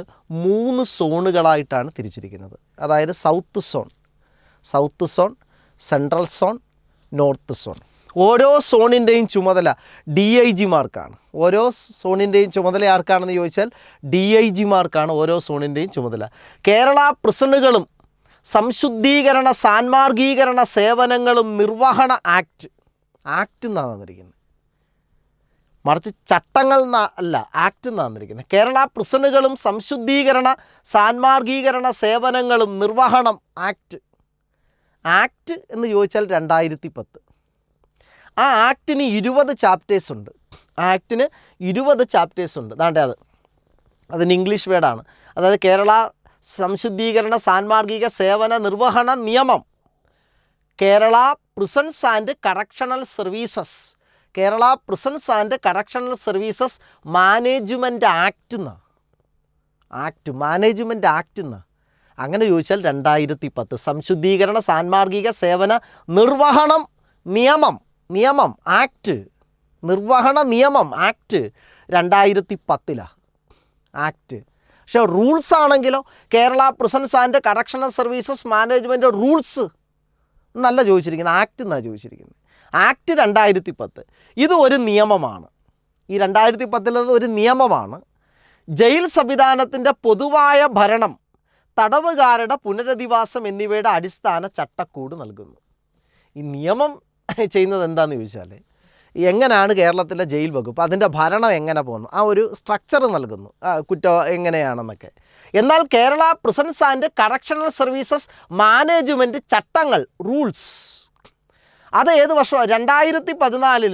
2010 ആക്ടിന് കീഴിലാണ് ഇത് വരുന്നത്. 2010 ആക്ടിന് കീഴിലാണ് ഇത് വരുന്നത്. 2010 ആക്ടിന് കീഴിലാണ് ഇത് വരുന്നത്. 2010 ആക്ടിന് കീഴിലാണ്. 2014 Kerala prisons and correctional service management ചട്ടങ്ങൾ റൂൾസ് എന്താണെന്ന് ചോദിച്ചാൽ 2014 റൂൾസ്. 2010 ആക്ടിന് കീഴിലാണ് ഇത് വരുന്നത്. എന്നിട്ട് നിങ്ങൾ നോക്കിക്കോണം, Kerala prisons and correctional services management act ചോദിച്ചാൽ 2010 ആക്ട് എന്ന് വെച്ചാൽ നിയമം. എന്നാൽ Kerala prisons and correctional services management rules എന്ന് വെച്ചാൽ ചട്ടങ്ങൾ ഏത് വർഷമാണെന്ന് ചോദിച്ചാൽ 2014. എന്താണ് ഇവ തമ്മിലുള്ള വ്യത്യാസം നോക്കാം. 2010 ആക്ടിന് കീഴിലാണ് ചട്ടങ്ങൾ വരുന്നത്. 2010 ആക്ടിന് കീഴിലാണ് ചട്ടങ്ങൾ വരുന്നത്, റൂൾസ് വരുന്നത്. കാര്യങ്ങൾ നടപ്പിലാക്കുന്ന രീതി നിർവചിക്കുന്നത് ചട്ടങ്ങളാണ്. മറ്റേതെന്തോ ആക്ട് എന്തോ പറയുന്നത് ജയിൽ ഇങ്ങനെയാണ്, ജയിൽ വകുപ്പിൻ്റെ ശ്രേണി ഇങ്ങനെയാണ്, അതിൻ്റെ ഇതിങ്ങനെയാണ്, ഭരണം ഇങ്ങനെയാണ് പോകുന്നത്. പക്ഷേ ആക്ടിന് കീഴിൽ കാര്യങ്ങൾ എങ്ങനെ നടപ്പിലാക്കണം അത് പറയുന്നത് ചട്ടങ്ങളായിട്ടാണ്, റൂളുകളായിട്ട്. എങ്ങനെയാണ് കാര്യങ്ങൾ ആക്ടിന് കീഴിൽ കാര്യങ്ങൾ നടപ്പിലാക്കുന്ന രീതി നിർവചിക്കുന്നത് റൂളാണ്, ചട്ടം. മറ്റേതൊരു ഔട്ട്ലൈൻ പറയുന്നതേ ഉള്ളൂ. പക്ഷേ ഔട്ട്ലൈനെ ഓരോന്ന് കീറി മുറിച്ച് പറയുന്നത് റൂളുകളായിട്ടാണ്. അധികാരം ചുമതലകൾ എന്നിവയെക്കുറിച്ച് വിശദീകരിക്കുന്നത് റൂളിലാണ്. മറ്റേതിങ്ങനെ പറയും ഭരണം ഇങ്ങനെയാണ്, ഏറ്റവും മുകളിൽ ജയിൽ വകുപ്പിൻ്റെ ഡയറക്ടർ ജനറൽ ഉണ്ട്. പക്ഷേ അവരുടെ അധികാരം, ചുമതലകൾ എന്നിവയെക്കുറിച്ച് വിശദീകരിക്കുന്നത് ചട്ടങ്ങളിലാണ്. ചട്ടങ്ങൾ 2014 റൂൾസ് വരുന്നത്. ആക്ട് എന്ത് ചെയ്യണമെന്ന് പറയുമ്പോൾ ചട്ടം എങ്ങനെ ചെയ്യണമെന്ന് നിർവചിക്കുന്നു. ഒരു ആക്റ്റും ചട്ടം എന്താ? ആക്ട് പറയുന്നത് എന്ത് ചെയ്യണം, എന്തൊക്കെയാണ് ജയിലിൽ ചെയ്യേണ്ടതെന്ന്. പക്ഷേ ആക്ട് എന്ത് ചെയ്യണമെന്ന് പറയുമ്പോൾ ചട്ടം പറയുന്നു എങ്ങനെ ചെയ്യണമെന്ന് തീരുമാനിക്കുന്നത് ചട്ടങ്ങളാണ്. ആ ചട്ടങ്ങളിലാണ് അതിൻ്റെ പ്രൊസീജിയർ ഡീറ്റെയിൽ ആയിട്ട് പറയുന്നത് ചട്ടങ്ങളിലാണ്. അന്നേരം Kerala prisons and correctional service management act നിയമം ചോദിച്ചാൽ 2010, Kerala prisons and correctional service management rules ചട്ടങ്ങൾ ചോദിച്ചാൽ 2014. തെറ്റിപ്പോകരുത്. ആക്ട്, നിയമം, റൂൾസ്, ചട്ടങ്ങൾ 2014. ആക്ടിൻ്റെ 99 വകുപ്പ് അനുസരിച്ചാണ് ചട്ടമുണ്ടാക്കിയത്. 2010 ആക്ടിൻ്റെ 99 വകുപ്പ് സെക്ഷൻ 99 അനുസരിച്ചാണ് ചട്ടങ്ങൾ ഉണ്ടാക്കിയത്, റൂൾസ് ഉണ്ടാക്കിയത്. ആക്ട് 77(1) വകുപ്പ് പ്രകാരമാണ് ഉപദേശക സമിതി രൂപീകരിക്കുന്നത്. എന്നൊരു ഉപദേശക സമിതിയുണ്ട്. എന്തിനാണ് ഉപദേശക സമിതി രൂപീകരിക്കുന്നതെന്ന് ചോദിച്ചാൽ 2014 കേരള സംശുദ്ധീകരണ സാൻമാർഗിക സേവനങ്ങളും നിർവഹണ ചട്ടങ്ങൾ പ്രകാരം തടവുകാരെ അകാല വിടുതൽ ശുപാർശ ചെയ്യുന്ന സമിതിയിൽ ഉൾപ്പെടുന്നത്. ഇത് ചോദ്യം വരുന്ന ഒരെണ്ണമാണ്. അതായത് തടവുകാരെ വിടുതൽ ചെയ്യുന്ന സമിതി, അത് 2014 റൂൾസിലാണ് പറയുന്നത്. ആ റൂൾസ് എങ്ങനെയാണ്? കേരള സംശുദ്ധീകരണ സാൻമാർഗിക സേവനങ്ങൾ ചട്ടങ്ങൾ പ്രകാരം, ചട്ടങ്ങളാകുമ്പോൾ 2014, തടവുകാരെ അകാല വിടുതൽ ശുപാർശ ചെയ്യുന്ന സമിതിയിൽ ഉൾപ്പെടുന്നത് ആര്? ആ സമിതിയുടെ ചെയർമാൻ ജയിൽ വകുപ്പ് മേധാവി ചെയർമാനാണ്. ജയിൽ വകുപ്പ് മേധാവി ചെയർമാൻ ജയിൽ സ്ഥിതി ചെയ്യുന്ന ജില്ലയിലെ കളക്ടർ മെമ്പറാണ്. ചിലപ്പോൾ ഈ സമിതിയിൽ ഉൾപ്പെടാത്തതായിരുന്നൊക്കെയാണ് ചോദിക്കുന്നത്. ജയിൽ വകുപ്പ് മേധാവിയാണ് ചെയർമാൻ. ജയിൽ വകുപ്പ് മേധാവി ചെയർമാൻ, ജയിൽ സ്ഥിതി ചെയ്യുന്ന ജില്ലയിലെ കളക്ടർ മെമ്പർ, ജയിൽ സ്ഥിതി ചെയ്യുന്ന ജില്ലയിലെ district sessions judge member, jail സ്ഥിതി ചെയ്യുന്ന ജില്ലയിലെ district and sessions judge member, jail സ്ഥിതി ചെയ്യുന്ന ജില്ലയിലെ commissioner, police commissioner member, jail സ്ഥിതി ചെയ്യുന്ന ജില്ലയിലെ ഡിസ്ട്രിക്ട് പ്രൊബേഷൻ ഓഫീസർ മെമ്പർ, സർക്കാർ നിയമിക്കുന്ന 3 അനൗദ്യോഗിക അംഗങ്ങൾ. ഇത് സ്റ്റേറ്റ്മെൻറ്റായിട്ട് ചോദിച്ചിട്ടുണ്ട്. സർക്കാർ നിയമിക്കുന്ന 4 or 5 അനൗദ്യോഗിക അംഗങ്ങളാണെന്ന് പറഞ്ഞ് സ്റ്റേറ്റ്മെൻറ്റായിട്ട് ചോദിച്ചിട്ടുണ്ട്. പക്ഷേ സർക്കാർ നിയമിക്കുന്ന 3 അനൗദ്യോഗിക അംഗങ്ങൾ ബന്ധപ്പെട്ട ജയിലിലെ സൂപ്രണ്ട്, മെമ്പർ, സെക്രട്ടറി. ഇവിടെ ചോദ്യം വരുന്ന ഒന്നാണ്, ഈ ആക്റ്റിൽ നിന്ന് ചോദ്യം വരുന്ന ഒന്നാണ്. 2014 കേരള സംശുദ്ധീകരണ സാൻമാർഗിക സേവനങ്ങളും ചട്ടങ്ങൾ പ്രകാരം, ചട്ടങ്ങൾ എന്ന് പറയുമ്പോൾ നമുക്കറിയാം 2014 ഡീറ്റെയിൽ ആയിട്ട് പറയുന്നതല്ലേ ചട്ടങ്ങൾ പ്രകാരം തടവുകാരെ അകാല വിടുതൽ ശുപാർശ ചെയ്യുന്ന സമിതിയിൽ ഉൾപ്പെടുന്നത് ആരൊക്കെ? 1 ജയിൽ വകുപ്പ് മേധാവി ചെയർമാൻ, 2 ജയിൽ സ്ഥിതി ചെയ്യുന്ന ജില്ലയിലെ കളക്ടർ മെമ്പർ, 3 ജയിൽ സ്ഥിതി ചെയ്യുന്ന ജില്ലയിലെ district and session judge member, 4 jail സ്ഥിതി ചെയ്യുന്ന ജില്ലയിലെ കമ്മീഷണർ മെമ്പർ, 5 ജയിൽ സ്ഥിതി ചെയ്യുന്ന ജില്ലയിലെ ഡിസ്ട്രിക്ട് പ്രൊബേഷൻ ഓഫീസർ മെമ്പർ, 6 സർക്കാർ നിയമിക്കുന്ന 3 അനൗദ്യോഗിക അംഗങ്ങൾ. അത് വളരെ ശ്രദ്ധിക്കണം, അത് സ്റ്റേറ്റ്മെൻറ്റായിട്ട് ചോദിച്ചിട്ടുണ്ട്. സർക്കാർ നിയമിക്കുന്നത് എത്ര അനൗദ്യോഗിക അംഗങ്ങളെയാണ്? സർക്കാർ നിയമിക്കുന്ന 3 അനൗദ്യോഗിക അംഗങ്ങൾ മെമ്പർ, ബന്ധപ്പെട്ട ജയിലിൽ, ഏത് ജയിലിലാണോ വിടുതൽ ചെയ്യുന്നത് ആ ബന്ധപ്പെട്ട ജയിൽ സൂപ്രണ്ട്, മെമ്പർ, സെക്രട്ടറി. അന്നേരം ഇവരെ വിടുതൽ ചെയ്യുന്ന കുറ്റവാളികളെ തടവുകാരെ അകാല വിടുതൽ ശുപാർശ ചെയ്യുന്ന സമിതിയുടെ ചെയർമാൻ ജയിൽ വകുപ്പ് മേധാവിയാണ്. അതിനകത്ത് ജയിൽ സ്ഥിതി ചെയ്യുന്ന ജില്ലയിലെ കളക്ടറുണ്ട്, കളക്ടർ മെമ്പറാണ്. ജയിൽ സ്ഥിതി ചെയ്യുന്ന ജില്ലയിലെ ഡിസ്ട്രിക്റ്റ് ആൻഡ് സെഷൻ ജഡ്ജി മെമ്പറാണ്. ജയിൽ സ്ഥിതി ചെയ്യുന്ന ജില്ലയിലെ കമ്മീഷണർ മെമ്പറാണ്. ജയിൽ സ്ഥിതി ചെയ്യുന്ന ജില്ലയിലെ ഡിസ്ട്രിക്ട് പ്രൊബേഷൻ ഓഫീസർ മെമ്പറാണ്.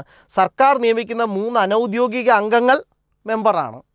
ബന്ധപ്പെട്ട ജയിലിലെ സൂപ്രണ്ട്, മെമ്പർ, സെക്രട്ടറിയാണ്. ഇനി നമുക്കിതൊന്ന് വായിക്കണം, ഇനി വീണ്ടും തിരിച്ചു വന്നതൊന്ന് പഠിക്കണം. കാര്യം ഇവിടുന്ന് ഒരു സ്റ്റേറ്റ്മെൻറ്റ് ചോദ്യം വന്നിട്ടുണ്ട്. ആക്ട് 77(1) വകുപ്പ് പ്രകാരമാണ് ഉപദേശക സമിതി രൂപീകരിക്കുന്നത്. അതായത് ജയിൽ വകുപ്പ് മേധാവി ചെയർമാനായിട്ടുള്ള ഉപദേശക സമിതി. അനൗദ്യോഗിക അംഗങ്ങളുടെ കാലാവധി 5 വർഷമാണ്. ഇപ്പം നമ്മൾ പറഞ്ഞല്ലോ, സർക്കാർ 3 അനൗദ്യോഗിക അംഗങ്ങളെ ആ കമ്മിറ്റി നിയമിക്കുന്നു. അനൗദ്യോഗിക അംഗങ്ങളുടെ കാലാവധി 5 വർഷമാണ്. പക്ഷേ ഗവൺമെൻറ്റിന് ഏത് സമയവും 5 വർഷം എന്നുള്ള കാലാവധി റദ്ദാക്കാം. അനൗദ്യോഗിക അംഗങ്ങളുടെ കാലാവധി 5 വർഷമാണ്. എന്നാൽ സർക്കാരിന് ഏത് സമയവും ഇവരുടെ കാലാവധി റദ്ദ് ചെയ്യാം. 5 വർഷം കൊടുക്കണമെന്നൊന്നുമില്ല, പക്ഷേ സാധാരണ പറയുന്നത് 5 വർഷം എന്നാണ്. 6 മാസത്തിലൊരിക്കലെങ്കിലും സമിതി കൂടേണ്ടതാണ്.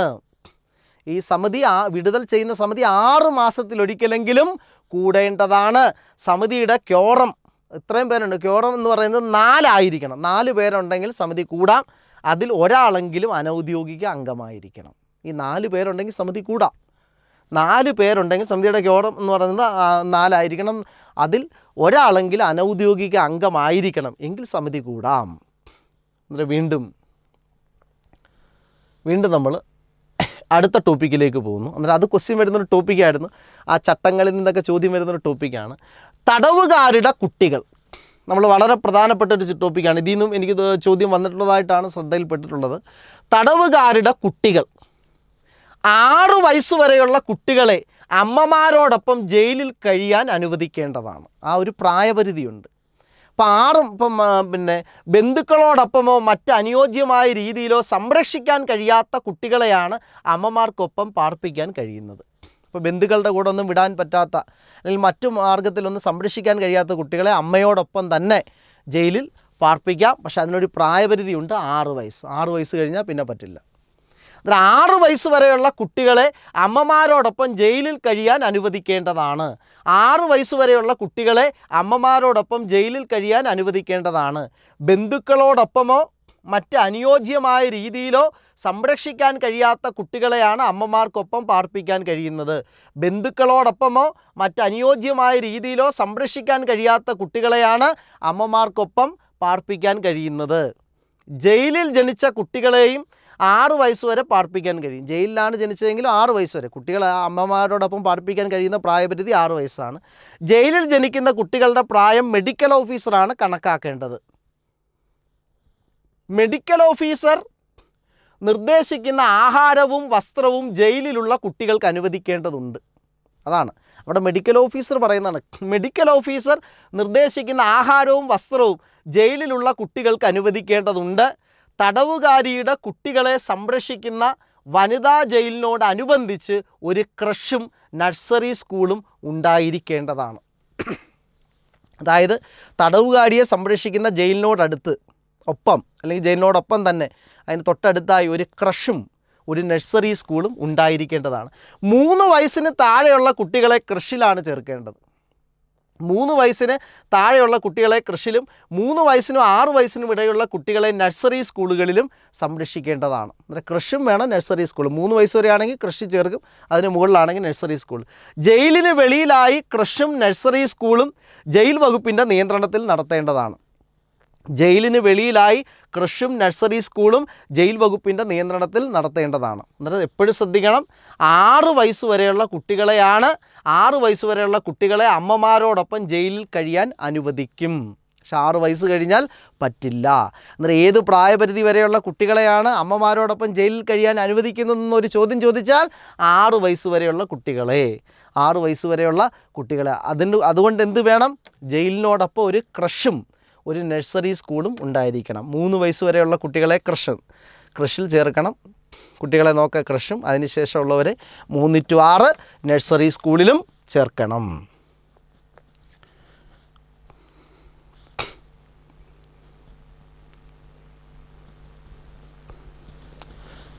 ഇനി നമ്മൾ ഇതേപോലെ ചോദ്യം വരുന്ന ഒന്നാണ് പുനരവലോകന സമിതി എന്ന് പറയും. പുനരവലോകന സമിതി പ്രതികൂലമായ പോലീസ് റിപ്പോർട്ടുകൾ മൂലം അവധി ലഭിക്കാത്ത ശിക്ഷാ തടവുകാരുടെ കേസുകൾ പുനരവലോകനം ചെയ്യുന്നതിന് ഒരു സമിതി രൂപീകരിക്കേണ്ടതാണ്. സമിതിയിൽ താഴെ പറയുന്ന അംഗങ്ങൾ ഉണ്ടായിരിക്കണം. എന്നിട്ട് ഇത് പുനരവലോകന സമിതി വളരെ പ്രധാനപ്പെട്ട പ്രതികൂലമായ പോലീസ് റിപ്പോർട്ടുകൾ മൂലം അവധി ലഭിക്കാത്ത ശിക്ഷാ തടവുകാരുടെ കേസുകൾ കൈകാര്യം ചെയ്യുന്നതിനായിട്ട് ഒരു പുനരവലോകന സമിതി ഉണ്ടായിരിക്കണം. അതിൽ ആരൊക്കെ ഉണ്ടായിരിക്കണമെന്നാൽ ജില്ലാ കളക്ടർ ആയിരിക്കണം ചെയർമാൻ. ഓരോ ജില്ലയിലും ഒരു പുനരവലോകന സമിതി ഉണ്ടായിരിക്കണം. അതിൻ്റെ ചെയർമാൻ ജില്ലാ കളക്ടർ ആയിരിക്കണം. പിന്നീട് ആരൊക്കെ? Police commissioner. ഇനി പോലീസ് കമ്മീഷൻ ഇല്ലാത്തടത്ത് സൂപ്രണ്ട് ഓഫ് പോലീസ് മെമ്പർ ആയിരിക്കണം. പോലീസ് കമ്മീഷൻ ഇല്ലാത്തടത്ത് സൂപ്രണ്ട് ഓഫ് പോലീസ് മെമ്പർ ആയിരിക്കണം. മേഖല deputy inspector general of prisons, DIG. മേഖല ഡെപ്യൂട്ടി ഇൻസ്പെക്ടർ, ഓരോ സോണിനൊരു DIG ഉണ്ടല്ലോ. ആ മേഖല deputy inspector general of prisons അതിൻ്റെ ഒരു മെമ്പർ ആയിരിക്കണം. അതുകൂടാതെ ബന്ധപ്പെട്ട ജയിൽ സൂപ്രണ്ട് കൺവീനർ ആയിരിക്കണം. ബന്ധപ്പെട്ട ജയിൽ സൂപ്രണ്ട് ആ സമിതിയിൽ വേണം. അദ്ദേഹം മെമ്പറാണ്, പക്ഷെ അദ്ദേഹം കൺവീനറുടെ സ്ഥാനവും കൂടെ വഹിക്കുന്നുണ്ട്. ബന്ധപ്പെട്ട ജയിൽ സൂപ്രണ്ട് കൺവീനർ ആയിരിക്കണം. ചീഫ് വെൽഫെയർ ഓഫീസർ മെമ്പർ ആയിരിക്കണം. ബന്ധപ്പെട്ട പ്രൊബേഷൻ ഓഫീസർ മെമ്പർ ആയിരിക്കണം. 3 വർഷം യഥാർത്ഥ ശിക്ഷ കഴിഞ്ഞ ഒരു തടവുകാരൻ്റെ 3 റിപ്പോർട്ടുകൾ പ്രതികൂലമായാൽ അവധി അനുവദിക്കുന്നതിന് ശുപാർശ ചെയ്യുന്നതിന് സമിതിക്ക് പരിഗണിക്കാവുന്നതാണ്. അന്നേരം നിങ്ങളെപ്പോഴും ശ്രദ്ധിക്കുന്ന ഒരു കാര്യമാണ് ഇത്. അതായത് എപ്പോഴും ക്വസ്റ്റ്യൻ വരുന്നൊരു ഏരിയയാണിത്. അതായത് പുനരവലോകന സമിതി പ്രതികൂലമായ പോലീസ് റിപ്പോർട്ടുകൾ മൂലം അവധി ലഭിക്കാത്ത ശിക്ഷാ തടവുകാരുടെ കേസുകൾ പുനരവലോകനം ചെയ്യുന്നതിനൊരു സമിതി രൂപീകരിക്കേണ്ടതാണ്. സമിതിയിൽ താഴെ പറയുന്ന അംഗങ്ങൾ ഉണ്ടായിരിക്കണം. 1 ജില്ലാ collector chairman, police commissioner superintendent of police member, മേഖല deputy inspector general of prisons member, DIG member. അതുകൂടാതെ ബന്ധപ്പെട്ട jail superintendent convener, chief welfare officer member, ബന്ധപ്പെട്ട പ്രൊബേഷൻ ഓഫീസർ മെമ്പർ. 3 വർഷം യഥാർത്ഥ ശിക്ഷ കഴിഞ്ഞ ഒരു തടവുകാരൻ്റെ 3 റിപ്പോർട്ടുകൾ പ്രതികൂലമായാൽ അവധി അനുവദിക്കുന്നതിന് ശുപാർശ ചെയ്യുന്നതിന് സമിതിക്ക് പരിഗണിക്കാവുന്നതാണ്. ഇനി അടുത്ത ഒന്നുകൂടെ നമ്മൾ നോക്കുന്നു, പരാതി പരിഹാര സംവിധാനം. തടവുകാരുടെ പരാതി പരിഹാര സംവിധാനത്തെക്കുറിച്ച് സെക്ഷൻ 80 പ്രതിപാദിക്കുന്നത്.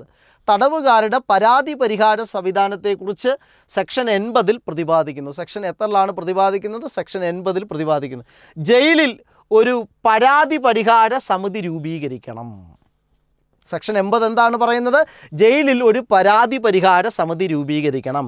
പരാതി പരിഹാര സമിതി 3 മാസത്തിലൊരിക്കലെങ്കിലും ആവശ്യമെങ്കിൽ അതിൽ കൂടുതലോ യോഗം ചേരേണ്ടതാണ്. അന്നേരം സെക്ഷൻ 80 ലാണ് പരാതി പരിഹാര സംവിധാനം രൂപീകരിക്കേണ്ടത്. സെക്ഷൻ 80 പരാതി പരിഹാര സംവിധാനം രൂപീകരിക്കേണ്ടത്. സെക്ഷൻ 80 പറയുന്നത് ജയിലിലൊരു പരാതി പരിഹാര സമിതി രൂപീകരിക്കണം. പരാതി പരിഹാര സമിതി 3 മാസത്തിലൊരിക്കലെങ്കിലും കൂടിയിരിക്കണം, അല്ലെങ്കിൽ ആവശ്യമെങ്കിൽ അതിൽ കൂടുതൽ യോഗം ചേരേണ്ടതാണ്. പരാതികളിൽ മേലുള്ള പരാതി പരിഹാര സമിതിയുടെ തീരുമാനം എന്തെങ്കിലും തുടർ നടപടി ആവശ്യമുണ്ടെങ്കിൽ യോഗം ചേർന്ന തീയതി മുതൽ 2 ആഴ്ചയ്ക്കുള്ളിൽ, അതിൻ്റെ തുടർ നടപടിക്ക് വേണ്ടി യോഗം ചേർന്ന തീയതി മുതൽ 2 ആഴ്ചയ്ക്കുള്ളിൽ ഡയറക്ടർ ജനറൽ അയച്ചു കൊടുക്കേണ്ടതാണ്. ഓരോ തടവുകാരനും രേഖാമൂലം പരാതി നൽകുന്നതിന് പൂർണ്ണമായ അവസരം നൽകുകയും വേണം. ഓരോ തടവുകാരനും രേഖാമൂലം പരാതി നൽകുന്നതിന് പൂർണ്ണമായ അവസരം നൽകണം. എന്നിട്ട് പരാതി പരിഹാര സംവിധാനം, തടവുകാരുടെ പരാതി പരിഹാര സംവിധാനം സെക്ഷൻ 80 പറയുന്നത് ജയിലിലൊരു പരാതി പരിഹാര സമിതി രൂപീകരിക്കണം. അത് 3 മാസത്തിലെങ്കിലും കൂടിയിരിക്കണം, ആവശ്യമെങ്കിൽ അതിൽ കൂടുതൽ യോഗം ചേരണം. പരാതികളിൽ തുടർ നടപടി ആവശ്യമുണ്ടെങ്കിൽ ആ യോഗം ചേർന്ന തീയതി മുതൽ 2 ആഴ്ചയ്ക്കുള്ളിൽ ഡയറക്ടർ ജനറൽ അയച്ചു കൊടുക്കണം. ഓരോ തടവുകാരനും രേഖാമൂലം പരാതി കൊടുക്കാനുള്ള അവകാശം ഉണ്ടായിരിക്കും. അന്നേരം ഇത്രയും നന്നായിട്ട് മനസ്സിലായല്ലോ? ഓക്കെ അല്ലേ? അന്നേരം നമുക്ക് അടുത്ത ടോപ്പിക്കിലേക്ക് നമുക്ക് കടക്കാം. നമുക്ക് അടുത്ത topic the Kerala prisons and correctional services management act. Kerala prisons and correctional services management ആക്റ്റാണ് നമ്മുടെ അടുത്ത ടോപ്പിക്ക്. ആ മാനേജ്മെൻറ്റ് ആക്റ്റിലെ പ്രധാനപ്പെട്ട ചാപ്റ്റേഴ്സും, സെക്ഷൻ എന്ന് വെച്ചാൽ പ്രധാനപ്പെട്ട അധ്യായങ്ങളും പ്രധാനപ്പെട്ട വകുപ്പുകളും നമുക്കൊന്ന് നോക്കാം. പ്രധാനപ്പെട്ടത് മാത്രം, പ്രധാനപ്പെട്ട ചാപ്റ്റേഴ്സും പ്രധാനപ്പെട്ട വകുപ്പുകളും.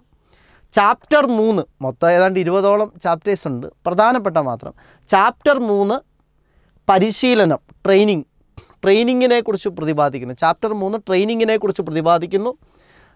ട്രെയിനിങ്ങിനെ കുറിച്ച് പ്രതിപാദിക്കുന്ന സെക്ഷൻ ഏതാണെന്ന് ചോദിച്ചാൽ section 11 chapter 3 state institute of correctional administration.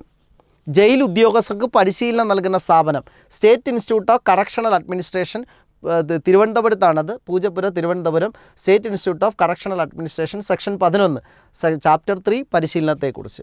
Chapter 4 പ്രിസണിൻ്റെ പ്രവർത്തനങ്ങൾ, ഒരു പ്രിസണിൻ്റെ പ്രവർത്തനങ്ങളെക്കുറിച്ച് ചാപ്റ്റർ 4 പറയുന്നു. സെക്ഷൻ 12 എന്നൊരു പ്രിസണിൻ്റെ പ്രവർത്തനങ്ങളെക്കുറിച്ചുള്ള സെക്ഷൻ ചോദിച്ചാൽ സെക്ഷൻ 12 ചാപ്റ്റർ 4. അടുത്ത ചാപ്റ്റർ 5 അതായത് ഉദ്യോഗസ്ഥരുടെ കർത്തവ്യങ്ങൾ, ജയിൽ ഉദ്യോഗസ്ഥരുടെ കർത്തവ്യങ്ങൾ. ചാപ്റ്റർ 5 അതിനകത്ത് സെക്ഷൻ 13 പറയുന്നത് ഉദ്യോഗസ്ഥരുടെ കർത്തവ്യങ്ങൾ എന്ന് വെച്ചാൽ ഡ്യൂട്ടീസ്, ഉദ്യോഗസ്ഥരുടെ ഡ്യൂട്ടീസ്. അതിൽ സെക്ഷൻ 15 ഉദ്യോഗസ്ഥർ പാരിതോഷികങ്ങൾ സ്വീകരിക്കാൻ പാടില്ല എന്ന് പറയുന്നു. സെക്ഷൻ 15 ഉദ്യോഗസ്ഥർ പാരിതോഷികങ്ങൾ സ്വീകരിക്കാൻ പാടില്ല. സെക്ഷൻ 23 പറയുന്നത് മെഡിക്കൽ ഓഫീസറുടെ കർത്തവ്യങ്ങളാണ്. സെക്ഷൻ 23 പറയുന്നത് മെഡിക്കൽ ഓഫീസറുടെ കർത്തവ്യങ്ങളാണ്. എന്നാൽ ചാപ്റ്റർ 5 സെക്ഷൻ 13 ഉദ്യോഗസ്ഥരുടെ കർത്തവ്യങ്ങളെക്കുറിച്ച് പ്രതിപാദിക്കുമ്പോൾ സെക്ഷൻ 15 ഉദ്യോഗസ്ഥർ പാരിതോഷികങ്ങൾ സ്വീകരിക്കാൻ പാടില്ല. സെക്ഷൻ 23 മെഡിക്കൽ ഓഫീസറുടെ കർത്തവ്യങ്ങളെക്കുറിച്ചാണ് പറയുന്നത്. മെഡിക്കൽ ഓഫീസറുടെ കർത്തവ്യങ്ങളെക്കുറിച്ച് സെക്ഷൻ 23 പ്രതിപാദിക്കുന്നു. ചാപ്റ്റർ 9 എന്ന് പറയുന്നത് തടവുകാരുടെ അവകാശങ്ങളെക്കുറിച്ചും കടമകളെക്കുറിച്ചുമാണ്. ചാപ്റ്റർ 9 അതായത് 9ാം അധ്യായം, ചിലപ്പോൾ അധ്യായം എന്ന് മലയാളത്തിലായിരിക്കും ചോദിക്കുന്നത്. ചാപ്റ്റർ 9 അധ്യായം തടവുകാരുടെ അവകാശങ്ങളും കടമകളും പറയുന്നു. തടവുകാരുടെ അവകാശങ്ങളും കടമകളും പറയുന്നു. അതിൽ തന്നെ സെക്ഷൻ 36 തടവുകാരുടെ അവകാശങ്ങളെക്കുറിച്ചും സെക്ഷൻ 36 തടവുകാരുടെ അവകാശങ്ങളെക്കുറിച്ചും സെക്ഷൻ 37 തടവുകാരുടെ കർത്തവ്യങ്ങൾ, ഡ്യൂട്ടീസിനെ കുറിച്ചും പ്രതിപാദിക്കുന്നു. അന്നേരം ചാപ്റ്റർ 9 എന്താണ്? 9ാം അധ്യായം തടവുകാരുടെ അവകാശങ്ങളെ കടമകളെക്കുറിച്ച് പ്രതിപാദിക്കുന്നു. സെക്ഷൻ 36 തടവുകാരുടെ അവകാശങ്ങളും സെക്ഷൻ 37 തടവുകാരുടെ കർത്തവ്യങ്ങളും. ഇനി മരണശിക്ഷയ്ക്ക് വിധിക്കപ്പെട്ട തടവുകാരെക്കുറിച്ച് പ്രതിപാദിക്കുന്ന വകുപ്പ്, മരണശിക്ഷയ്ക്ക് വിധിക്കപ്പെട്ട തടവുകാരെക്കുറിച്ച് പ്രതിപാദിക്കുന്ന വകുപ്പ് സെക്ഷൻ 42.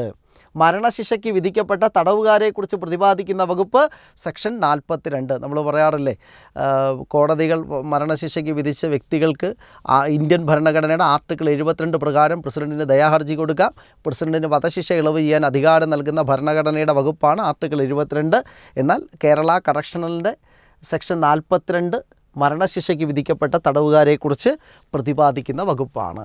ഇനി ചാപ്റ്റർ ചാപ്റ്റർ 15 തടവുകാർക്ക് വേണ്ടിയുള്ള ക്ഷേമ പരിപാടികളാണ് ചാപ്റ്റർ 15. ചാപ്റ്റർ 15 തടവുകാർക്ക് വേണ്ടിയുള്ള ക്ഷേമ പരിപാടികൾ, വെൽഫെയർ പ്രോഗ്രാംസ്. ചാപ്റ്റർ 15 എന്താണ്? തടവുകാർക്ക് വേണ്ടിയുള്ള ക്ഷേമ പരിപാടികൾ. സെക്ഷൻ 62 വിദ്യാഭ്യാസ സൗകര്യങ്ങൾ. എന്താണ് സെക്ഷൻ 62 പറയുന്നത്? എന്താണ്? തടവുകാരുടെ വിദ്യാഭ്യാസ സൗകര്യങ്ങളാണ് സെക്ഷൻ 62 പറയുന്നത്. തടവുകാരുടെ വിദ്യാഭ്യാസ സൗകര്യങ്ങൾ. സെക്ഷൻ 63 വിദ്യാഭ്യാസ സൗകര്യങ്ങൾ എന്ന് വെച്ചാൽ അവർക്ക് ദൂര വിദ്യാഭ്യാസത്തിനുള്ള സംവിധാനം, അങ്ങനെയൊക്കെ പ്രിസൺ സ്കൂളുകൾ ഉണ്ടാവണം. അതായത് സെക്ഷൻ 62 വിദ്യാഭ്യാസ സൗകര്യങ്ങൾ. Section 63 prison school. Section 64 nursery സ്കൂളും ക്രഷും. സെക്ഷൻ 65 ജയിൽ ലൈബ്രറിയെക്കുറിച്ച് പ്രതിപാദിക്കുന്നു. സെക്ഷൻ 65 ജയിൽ ലൈബ്രറിയെക്കുറിച്ച് പ്രതിപാദിക്കുന്നു. സെക്ഷൻ 93 നിയമസഹായത്തെക്കുറിച്ച് പ്രതിപാദിക്കുന്നു. സെക്ഷൻ 93 നിയമസഹായത്തെക്കുറിച്ച് പ്രതിപാദിക്കുന്നു. ചാപ്റ്റർ 18 അധ്യായം 18 പരാതി പരിഹാര സംവിധാനത്തെക്കുറിച്ച് പ്രതിപാദിക്കുന്നു. അധ്യായം 18 പരാതി പരിഹാര സംവിധാനത്തെക്കുറിച്ച് പ്രതിപാദിക്കുന്നു. അന്നേരം ഇത്രയും സെക്ഷൻസ് നന്നായിട്ട് നോക്കണം. അന്നേരം നമുക്ക് അടുത്തൊരു ടോപ്പിക്കുമായിട്ട് കാണാം. അന്നേരം ജയിലിൻ്റെ ടോപ്പിക്കിലെ അടുത്ത ടോപ്പിക്കാണ് സബ് ജയിലുകൾ. നമ്മൾ സ്പെഷ്യൽ സബ് ജയിൽ നോക്കി. സ്പെഷ്യൽ സബ് ജയിലിന് ശേഷം അടുത്തതാണ് സബ് ജയിലുകൾ. സബ് ജയിലിൻ്റെ പ്രത്യേകത എന്താ? 1 മാസം വരെയുള്ള ശിക്ഷ ലഭിക്കുന്നവരെ, 1 മാസം വരെയുള്ള ശിക്ഷ ലഭിക്കുന്നവരെ സബ് ജയിലിലും 3 മാസം വരെയുള്ള ശിക്ഷ ലഭിക്കുന്നവരെ സ്പെഷ്യൽ സബ് ജയിലിലും പാർപ്പിക്കുന്നു. 1 മാസം വരെയുള്ള ശിക്ഷ ലഭിക്കുന്നവരെ പാർപ്പിക്കുന്ന ജയിലാണ് സബ് ജയിൽ. കേരളത്തിൽ 16 സബ് ജയിലുകളാണുള്ളത്. കേരളത്തിൽ എത്ര സബ് ജയിലുകളാണുള്ളത്? 16. സ്പെഷ്യൽ സബ് ജയിലും 16 എണ്ണമാണ്. കേരളത്തിലെ സബ് ജയിലുകളുടെ എണ്ണം 16. അന്നേരം കേരളത്തിലെ ജയിൽ വകുപ്പിനെ, അല്ലെങ്കിൽ ജയിൽ വകുപ്പിൻ്റെ കേരളത്തിലെ പ്രിസൺസ് ആൻഡ് കറക്ഷണൽ സർവീസ് ഡിപ്പാർട്ട്മെൻറ്റിനെ 3 സോണുകളായിട്ട് തിരിച്ചിരിക്കുന്നു. ഓരോ സോണിൻ്റെയും ഏറ്റവും ഉയർന്ന ഉദ്യോഗസ്ഥൻ DIG ആണ് ഓരോ സോണിൻ്റെയും. അന്നേരം സൗത്ത് സോണിൽ ദക്ഷിണ മേഖലയിൽ ഒറ്റ സബ് ജയിലേ ഉള്ളൂ, ആറ്റിങ്ങൽ, തിരുവനന്തപുരം. ദക്ഷിണ മേഖലയിൽ ഒറ്റ സബ് ജയിലേ ഉള്ളൂ, ആറ്റിങ്ങൽ, തിരുവനന്തപുരം. മധ്യമേഖലയിൽ നോക്കിയേ, മധ്യമേഖലയിൽ ഒന്ന് മീനച്ചൽ, കോട്ടയം, പീരുമേട്, ഇടുക്കി, മട്ടാഞ്ചേരി, എറണാകുളത്തുണ്ട്, ആലുവ, എറണാകുളം, ചാവക്കാട്, തൃശ്ശൂർ, വിയ്യൂർ, തൃശ്ശൂർ. അന്നേരം മധ്യമേഖലയിൽ എത്ര സബ് ജയിലുണ്ടെന്ന് നോക്കി. 1, 2, 3, 4, 5, 6, 7 സബ് ജയിലുണ്ട് മധ്യമേഖലയിൽ. 7 സബ് ജയിലുകളാണ് മധ്യമേഖലയിലുള്ളത്. അന്നേരം ഏറ്റവും കുറവ് സബ് ജയിലുള്ളത് ദക്ഷിണ മേഖലയിലാണ്. അത് ആറ്റിങ്ങൽ, തിരുവനന്തപുരം. ദക്ഷിണ മേഖലയിലെ ഏക സബ് ജയിലാണ് ആറ്റിങ്ങൽ, തിരുവനന്തപുരം. മധ്യമേഖലയിൽ മീനച്ചൽ, കോട്ടയം, പീരുമേട്, ഇടുക്കി, മട്ടാഞ്ചേരി, എറണാകുളം, ആലുവ, എറണാകുളം, ചാവക്കാട്, തൃശ്ശൂർ, വിയ്യൂർ, തൃശ്ശൂർ, ചാവക്കാട്, തൃശ്ശൂർ, ആലുവ, എറണാകുളത്തുണ്ട്, മട്ടാഞ്ചേരി, എറണാകുളം. ഇനി ഉത്തരമേഖലയിൽ നോക്കിയേ. അടുത്തയാണ് ഉത്തരമേഖലയിലെ സബ് ജയിലുകൾ നോക്കിയേ. 1 ആലത്തൂർ, 2 ഒറ്റപ്പാലം, പാലക്കാട്. ആലത്തൂരുണ്ട്, ഒറ്റപ്പാലം, പാലക്കാട്. പെരിന്തൽമണ്ണ, മലപ്പുറം. പൊന്നാനി, മലപ്പുറം. തിരൂര്, മലപ്പുറം. കൊയിലാണ്ടി, കോഴിക്കോട്. വടകര, കോഴിക്കോട്. കണ്ണൂർ. അന്നേരം നോക്കുമ്പോൾ കാസർഗോഡ് ജില്ലയിൽ സബ് ജയിലില്ല, അല്ലേ? കാസർഗോഡ് ജില്ലയിൽ സബ് ജയിലില്ല. കൊല്ലം ജില്ലയിൽ സബ് ജയിലില്ല. ആലപ്പുഴ ജില്ലയിൽ സബ് ജയിലില്ല. പത്തനംതിട്ട ജില്ലയിൽ സ്പെഷ്യൽ സബ് ജയിലും ഇല്ല, സബ് ജയിലും ഇല്ല. എന്നിട്ട് നമുക്കൊന്നുകൂടെ നോക്കാം. അതായത് കേരളത്തിലെ സബ് ജയിൽ എന്താണ്? 1 മാസം വരെ തടവ് കിട്ടുന്നവരെ പാർപ്പിക്കുന്ന ജയിലാണല്ലോ സബ് ജയിൽ. കേരളത്തിൽ എത്ര സബ് ജയിലുണ്ട്? 16 സബ് ജയിലുണ്ട്. അതായത് സൗത്ത് സോൺ ദക്ഷിണ മേഖലയിൽ ഏക സബ് ജയിൽ ആറ്റിങ്ങൽ, തിരുവനന്തപുരം.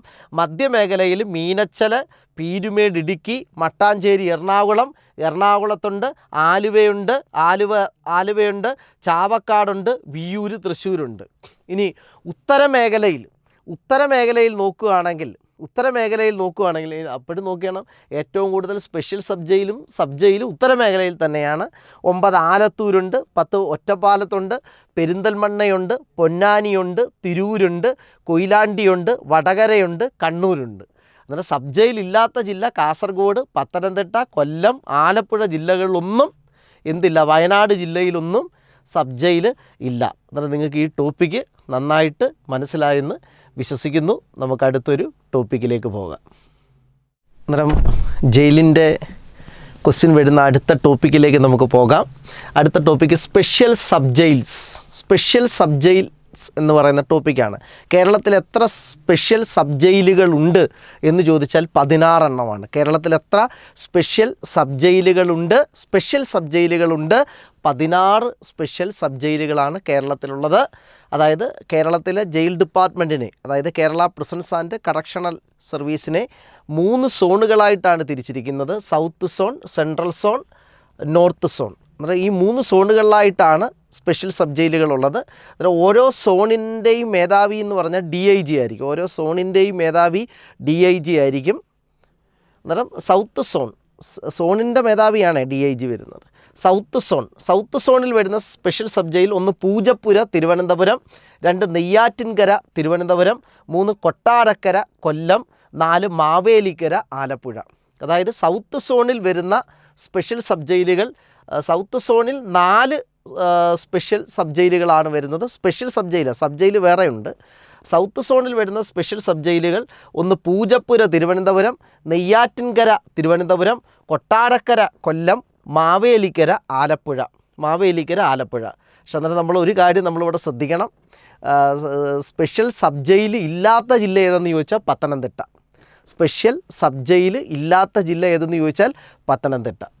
അടുത്ത സെൻട്രൽ സോൺ എന്ന് വെച്ചാൽ മധ്യമേഖലയിൽ വരുന്ന സ്പെഷ്യൽ സബ് ജയിലുകൾ ഏതൊക്കെ? 1 പൊൻകുന്നം കോട്ടയം. മധ്യമേഖലയിൽ വരുന്ന സ്പെഷ്യൽ സബ് ജയിലുകളാണ് 1 പൊൻകുന്നം കോട്ടയം, 2 ദേവികുളം ഇടുക്കി, 3 മൂവാറ്റുപുഴ എറണാകുളം, 4 ഇരിങ്ങാലക്കുട അല്ലെങ്കിൽ ഇരിഞ്ഞാലക്കുട തൃശ്ശൂർ, മൂവാറ്റുപുഴ എറണാകുളം. അന്നേരം സൗത്ത് സോണിലും 4 സ്പെഷ്യൽ സബ് ജയിലുകൾ, സെൻട്രൽ സോണിലും 4 സ്പെഷ്യൽ സബ് ജയിലുകൾ. അന്നേരം 8 എണ്ണമായി, മൊത്തം 16 എണ്ണമാണ്. അന്നേരം ഇനി അടുത്ത നോർത്ത് സോണാണ്. അന്നേരം അവിടുന്ന് അടുത്ത ചോദ്യം നമുക്ക് പ്രതീക്ഷിക്കാം. കേരളത്തിൽ ഏറ്റവും കൂടുതൽ സബ് ജയിലുകൾ ഉള്ളത് ഏത് സോണിലാണെന്ന് ചോദിച്ചാൽ നോർത്ത് സോണിൽ 8 സ്പെഷ്യൽ സബ് ജയിലുകളാണ് ഉള്ളത്. കാര്യം ബാക്കി 2 സോണുകളിലും 8 എണ്ണമാണ്. അന്നേരം ഏറ്റവും കൂടുതൽ സ്പെഷ്യൽ സബ് ജയിലുകളുള്ള സോൺ ഏതാണെന്ന് ചോദിച്ചു കഴിഞ്ഞാൽ നോർത്ത് സോൺ. അന്നേരം നോക്കിയേ, നോർത്ത് സോണിൽ ചിറ്റൂർ പാലക്കാട്, 9ാമത്തെ ചിറ്റൂർ കേരളത്തിലെ ഏറ്റവും ചൂടേറിയ താലൂക്കാണല്ലോ ചിറ്റൂർ. ചൂടേറിയ ജില്ല പാലക്കാടും ചൂടേറിയ താലൂക്ക് ചിറ്റൂരുമാണ്. കേരളത്തിൽ നോർത്ത് സോണിലെ special sub jail 1 Chittur Palakkad, 2 Manjeri Malappuram. രണ്ടാമത്തെയാണ് മഞ്ചേരി മലപ്പുറം, മൂന്നാമത്തെയാണ് കോഴിക്കോട്, 4ാമത്തെയാണ് വൈത്തിരി വയനാട്, 5ാമത്തെ തലശ്ശേരി കണ്ണൂർ, 6ാമത്തെ കണ്ണൂർ, 7ാമത്തെ കൂത്തുപറമ്പ് കണ്ണൂർ, 16ാമത്തെ കാസർഗോഡ്. 8ാമത്തേന്ന് ഉദ്ദേശിച്ചെന്ന് വെച്ചാൽ നോർത്ത് സോണിലെ 8ാമത്തെ, മൊത്തത്തിൽ 16ാമത്തെ കാസർഗോഡ്. അന്നേരം നമ്മളിവിടെ ശ്രദ്ധിക്കേണ്ടെന്ന് ഒന്നുകൂടെ ഞാൻ നോർത്ത് സോണിൽ പറയാം. കേരളത്തിൽ ഏറ്റവും കൂടുതൽ സ്പെഷ്യൽ സബ് ജയിലുകളുള്ളത് നോർത്ത് സോണിലാണ്. അതായത് 9 ചിറ്റൂർ പാലക്കാട്, 10 മഞ്ചേരി മലപ്പുറം, 11 കോഴിക്കോട്, 12 വൈത്തിരി വയനാട്ടിലെ സ്പെഷ്യൽ സബ് ജയിൽ വൈത്തിരിയാണ്, 13 തലശ്ശേരി കണ്ണൂർ, 14 കണ്ണൂർ, 15 കൂത്തുപറമ്പ് കണ്ണൂർ, 16 കാസർഗോഡ്. അന്നേരം നമ്മുടെ മനസ്സിലൊരു സംശയം വരും, സ്പെഷ്യൽ സബ് ജയിൽ എന്താണ് സ്പെഷ്യൽ സബ് ജയിൽ? 3 മാസം വരെ തടവ് ശിക്ഷ ലഭിക്കുന്നവരെ സ്പെഷ്യൽ സബ് ജയിലിലാണ്. 3 മാസം വരെ തടവ് ശിക്ഷ ലഭിക്കുന്നവരെ പാർപ്പിക്കുന്നത് സ്പെഷ്യൽ സബ് ജയിലിലാണ്. 3 മാസം വരെ തടവ് ശിക്ഷ ലഭിക്കുന്നവരെ 3 മാസം വരെ തടവ് ശിക്ഷ ലഭിക്കുന്നവരെ പാർപ്പിക്കുന്നത് സ്പെഷ്യൽ സബ് ജയിലിലാണ്. റിമാൻഡ് തടവുകാരെ ഒക്കെ പാർപ്പിക്കുന്നത് 3 മാസം വരെ തടവ് ശിക്ഷ ലഭിക്കുന്നവരെ പാർപ്പിക്കുന്നത് സ്പെഷ്യൽ സബ് ജയിലിലാണ്. കേരളത്തിൽ ഏറ്റവും കൂടുതൽ സ്പെഷ്യൽ സബ് ജയിലുകളുള്ള ജില്ല ചോദിച്ചാൽ കണ്ണൂർ. കേരളത്തിൽ ഏറ്റവും കൂടുതൽ സ്പെഷ്യൽ സബ് ജയിലുകളുള്ള ജില്ല കണ്ണൂർ. അതായത് തലശ്ശേരിയിലുണ്ട്, കണ്ണൂരുണ്ട്, കൂത്തുപറമ്പുണ്ട്. എന്നാൽ കേരളത്തിൽ ഏറ്റവും കൂടുതൽ സ്പെഷ്യൽ സബ് ജയിലുകളുള്ള സോൺ ഏതാണെന്ന് ചോദിച്ചാൽ നോർത്ത് സോൺ. ഏതാണ്ട് കേരളത്തിൽ എത്ര സ്പെഷ്യൽ സബ് ജയിലുകളുണ്ടെന്ന് ചോദിച്ചാൽ 16. ഏറ്റവും കൂടുതൽ സ്പെഷ്യൽ സബ് ജയിലുകൾ നോർത്ത് സോണിലാണ്, 8 എണ്ണം. ബാക്കിയുള്ള 2 സോണിലും കൂടെ 8 എണ്ണം. സ്പെഷ്യൽ സബ് ജയിൽ ഇല്ലാത്ത കേരളത്തിലെ ജില്ല ഏതെന്ന് ചോദിച്ചാൽ പത്തനംതിട്ട. സ്പെഷ്യൽ സബ് ജയിൽ ഇല്ലാത്ത കേരളത്തിലെ ജില്ല ഏതെന്ന് ചോദിച്ചാൽ പത്തനംതിട്ട. 3 മാസം വരെ ഉള്ള തടവുകാരെയാണ് സ്പെഷ്യൽ സബ് ജയിലിൽ പാർപ്പിക്കുന്നത്. നിങ്ങൾക്ക് നന്നായിട്ട് മനസ്സിലായെന്ന് വിശ്വസിക്കുന്നു. നമുക്ക് അടുത്ത ടോപ്പിക്കിലേക്ക് പോകാം. ദേശീയ മനുഷ്യാവകാശ സംരക്ഷണ നിയമത്തിൻ്റെ ടോപ്പിക്കിൽ മനുഷ്യാവകാശ കോടതികൾ അതിൻ്റെ കൂടെ വിട്ടുപോയി. അന്നേരം ഈ ഒരു മാരത്തോണിൻ്റെ കൂടെ ഒന്ന് ക്ലബ് ചെയ്ത് കയറ്റുകയാണ്. അന്നേരം മനുഷ്യാവകാശ കോടതികൾ ദേശീയ മനുഷ്യാവകാശ സംരക്ഷണ നിയമത്തിൻ്റെ ചാപ്റ്റർ 6 അധ്യായം 6 മനുഷ്യാവകാശ കോടതികളെക്കുറിച്ച് പ്രതിപാദിക്കുന്നത്. മനുഷ്യാവകാശ കോടതികളെക്കുറിച്ച് പരാമർശിക്കുന്ന വകുപ്പ് സെക്ഷൻ 30ഉം 31ഉമാണ്. സെക്ഷൻ 30ഉം 31 മനുഷ്യാവകാശ കോടതികളെക്കുറിച്ച് പരാമർശമുണ്ട്. അതിൽ പ്രധാനമായിട്ടും മനുഷ്യാവകാശ കോടതിയെക്കുറിച്ച് സെക്ഷൻ 30ഉം അതുകൂടാതെ സെക്ഷൻ 31ഉം. സംസ്ഥാന സർക്കാരിന് ഹൈക്കോടതി ചീഫ് ജസ്റ്റിസിൻ്റെ സമ്മതത്തോടെ ഓരോ ജില്ലയിലും ഒരു സെഷൻ കോടതിയെ പ്രസ്തുത കുറ്റങ്ങൾ വിചാരണ ചെയ്യുന്നതിന് മനുഷ്യാവകാശ കോടതിയായി വിജ്ഞാപനം ചെയ്യാം. ഈ മനുഷ്യാവകാശ കുറ്റങ്ങളൊക്കെ വിചാരണ ചെയ്യുന്നതിനായി സംസ്ഥാന സർക്കാരിന് ഒരു പ്രത്യേക ഹൈക്കോടതി ചീഫ് ജസ്റ്റിസിൻ്റെ സമ്മതത്തോടെ ഓരോ ജില്ലയിലും ഒരു സെഷൻസ് കോടതിയെ പ്രസ്തുത കുറ്റങ്ങൾ വിചാരണ ചെയ്യുന്നതിന് മനുഷ്യാവകാശ കോടതിയായി വിജ്ഞാപനം ചെയ്യാം. സെക്ഷൻ 31 എന്താ പറയുന്നത്? ഓരോ മനുഷ്യാവകാശ കോടതിയിലേക്കും സർക്കാരിനൊരു പബ്ലിക് പ്രോസിക്യൂട്ടറെ നിയമിക്കാം. ഓരോ മനുഷ്യാവകാശ കോടതിയിലേക്കും സർക്കാരിനൊരു പബ്ലിക് പ്രോസിക്യൂട്ടറെ നിയമിക്കാം. അന്നേരം മനുഷ്യാവകാശ കോടതികൾ മനുഷ്യാവകാശ സംരക്ഷണ നിയമത്തിൻ്റെ ചാപ്റ്റർ 6 അധ്യായം 6 സെക്ഷൻ 30ഉം 31ഉം. കാര്യം സംസ്ഥാന സർക്കാരിന് അധികാരം കൊടുക്കുന്നുണ്ട് ഓരോ ജില്ലയിലും ഒരു സെഷൻ കോടതിയെ പ്രസ്തുത കുറ്റങ്ങൾ വിചാരണ ചെയ്യാൻ മനുഷ്യാവകാശ കോടതിയായി പ്രഖ്യാപിക്കാം ഹൈക്കോടതി ചീഫ് ജസ്റ്റിസിൻ്റെ സമ്മതത്തോടെ. അന്നേരം സെക്ഷൻ 30ഉം സെക്ഷൻ 31ഉം മനുഷ്യാവകാശ കോടതി. സെക്ഷൻ 31 എന്താ പറയുന്നത്? ഓരോ മനുഷ്യാവകാശ കോടതിയിലേക്കും സർക്കാരിനൊരു പബ്ലിക് പ്രോസിക്യൂട്ടറെ നിയമിക്കാം. അന്നേരം ഇതും കൂടെ നമ്മൾ പഠിച്ചിരിക്കണം.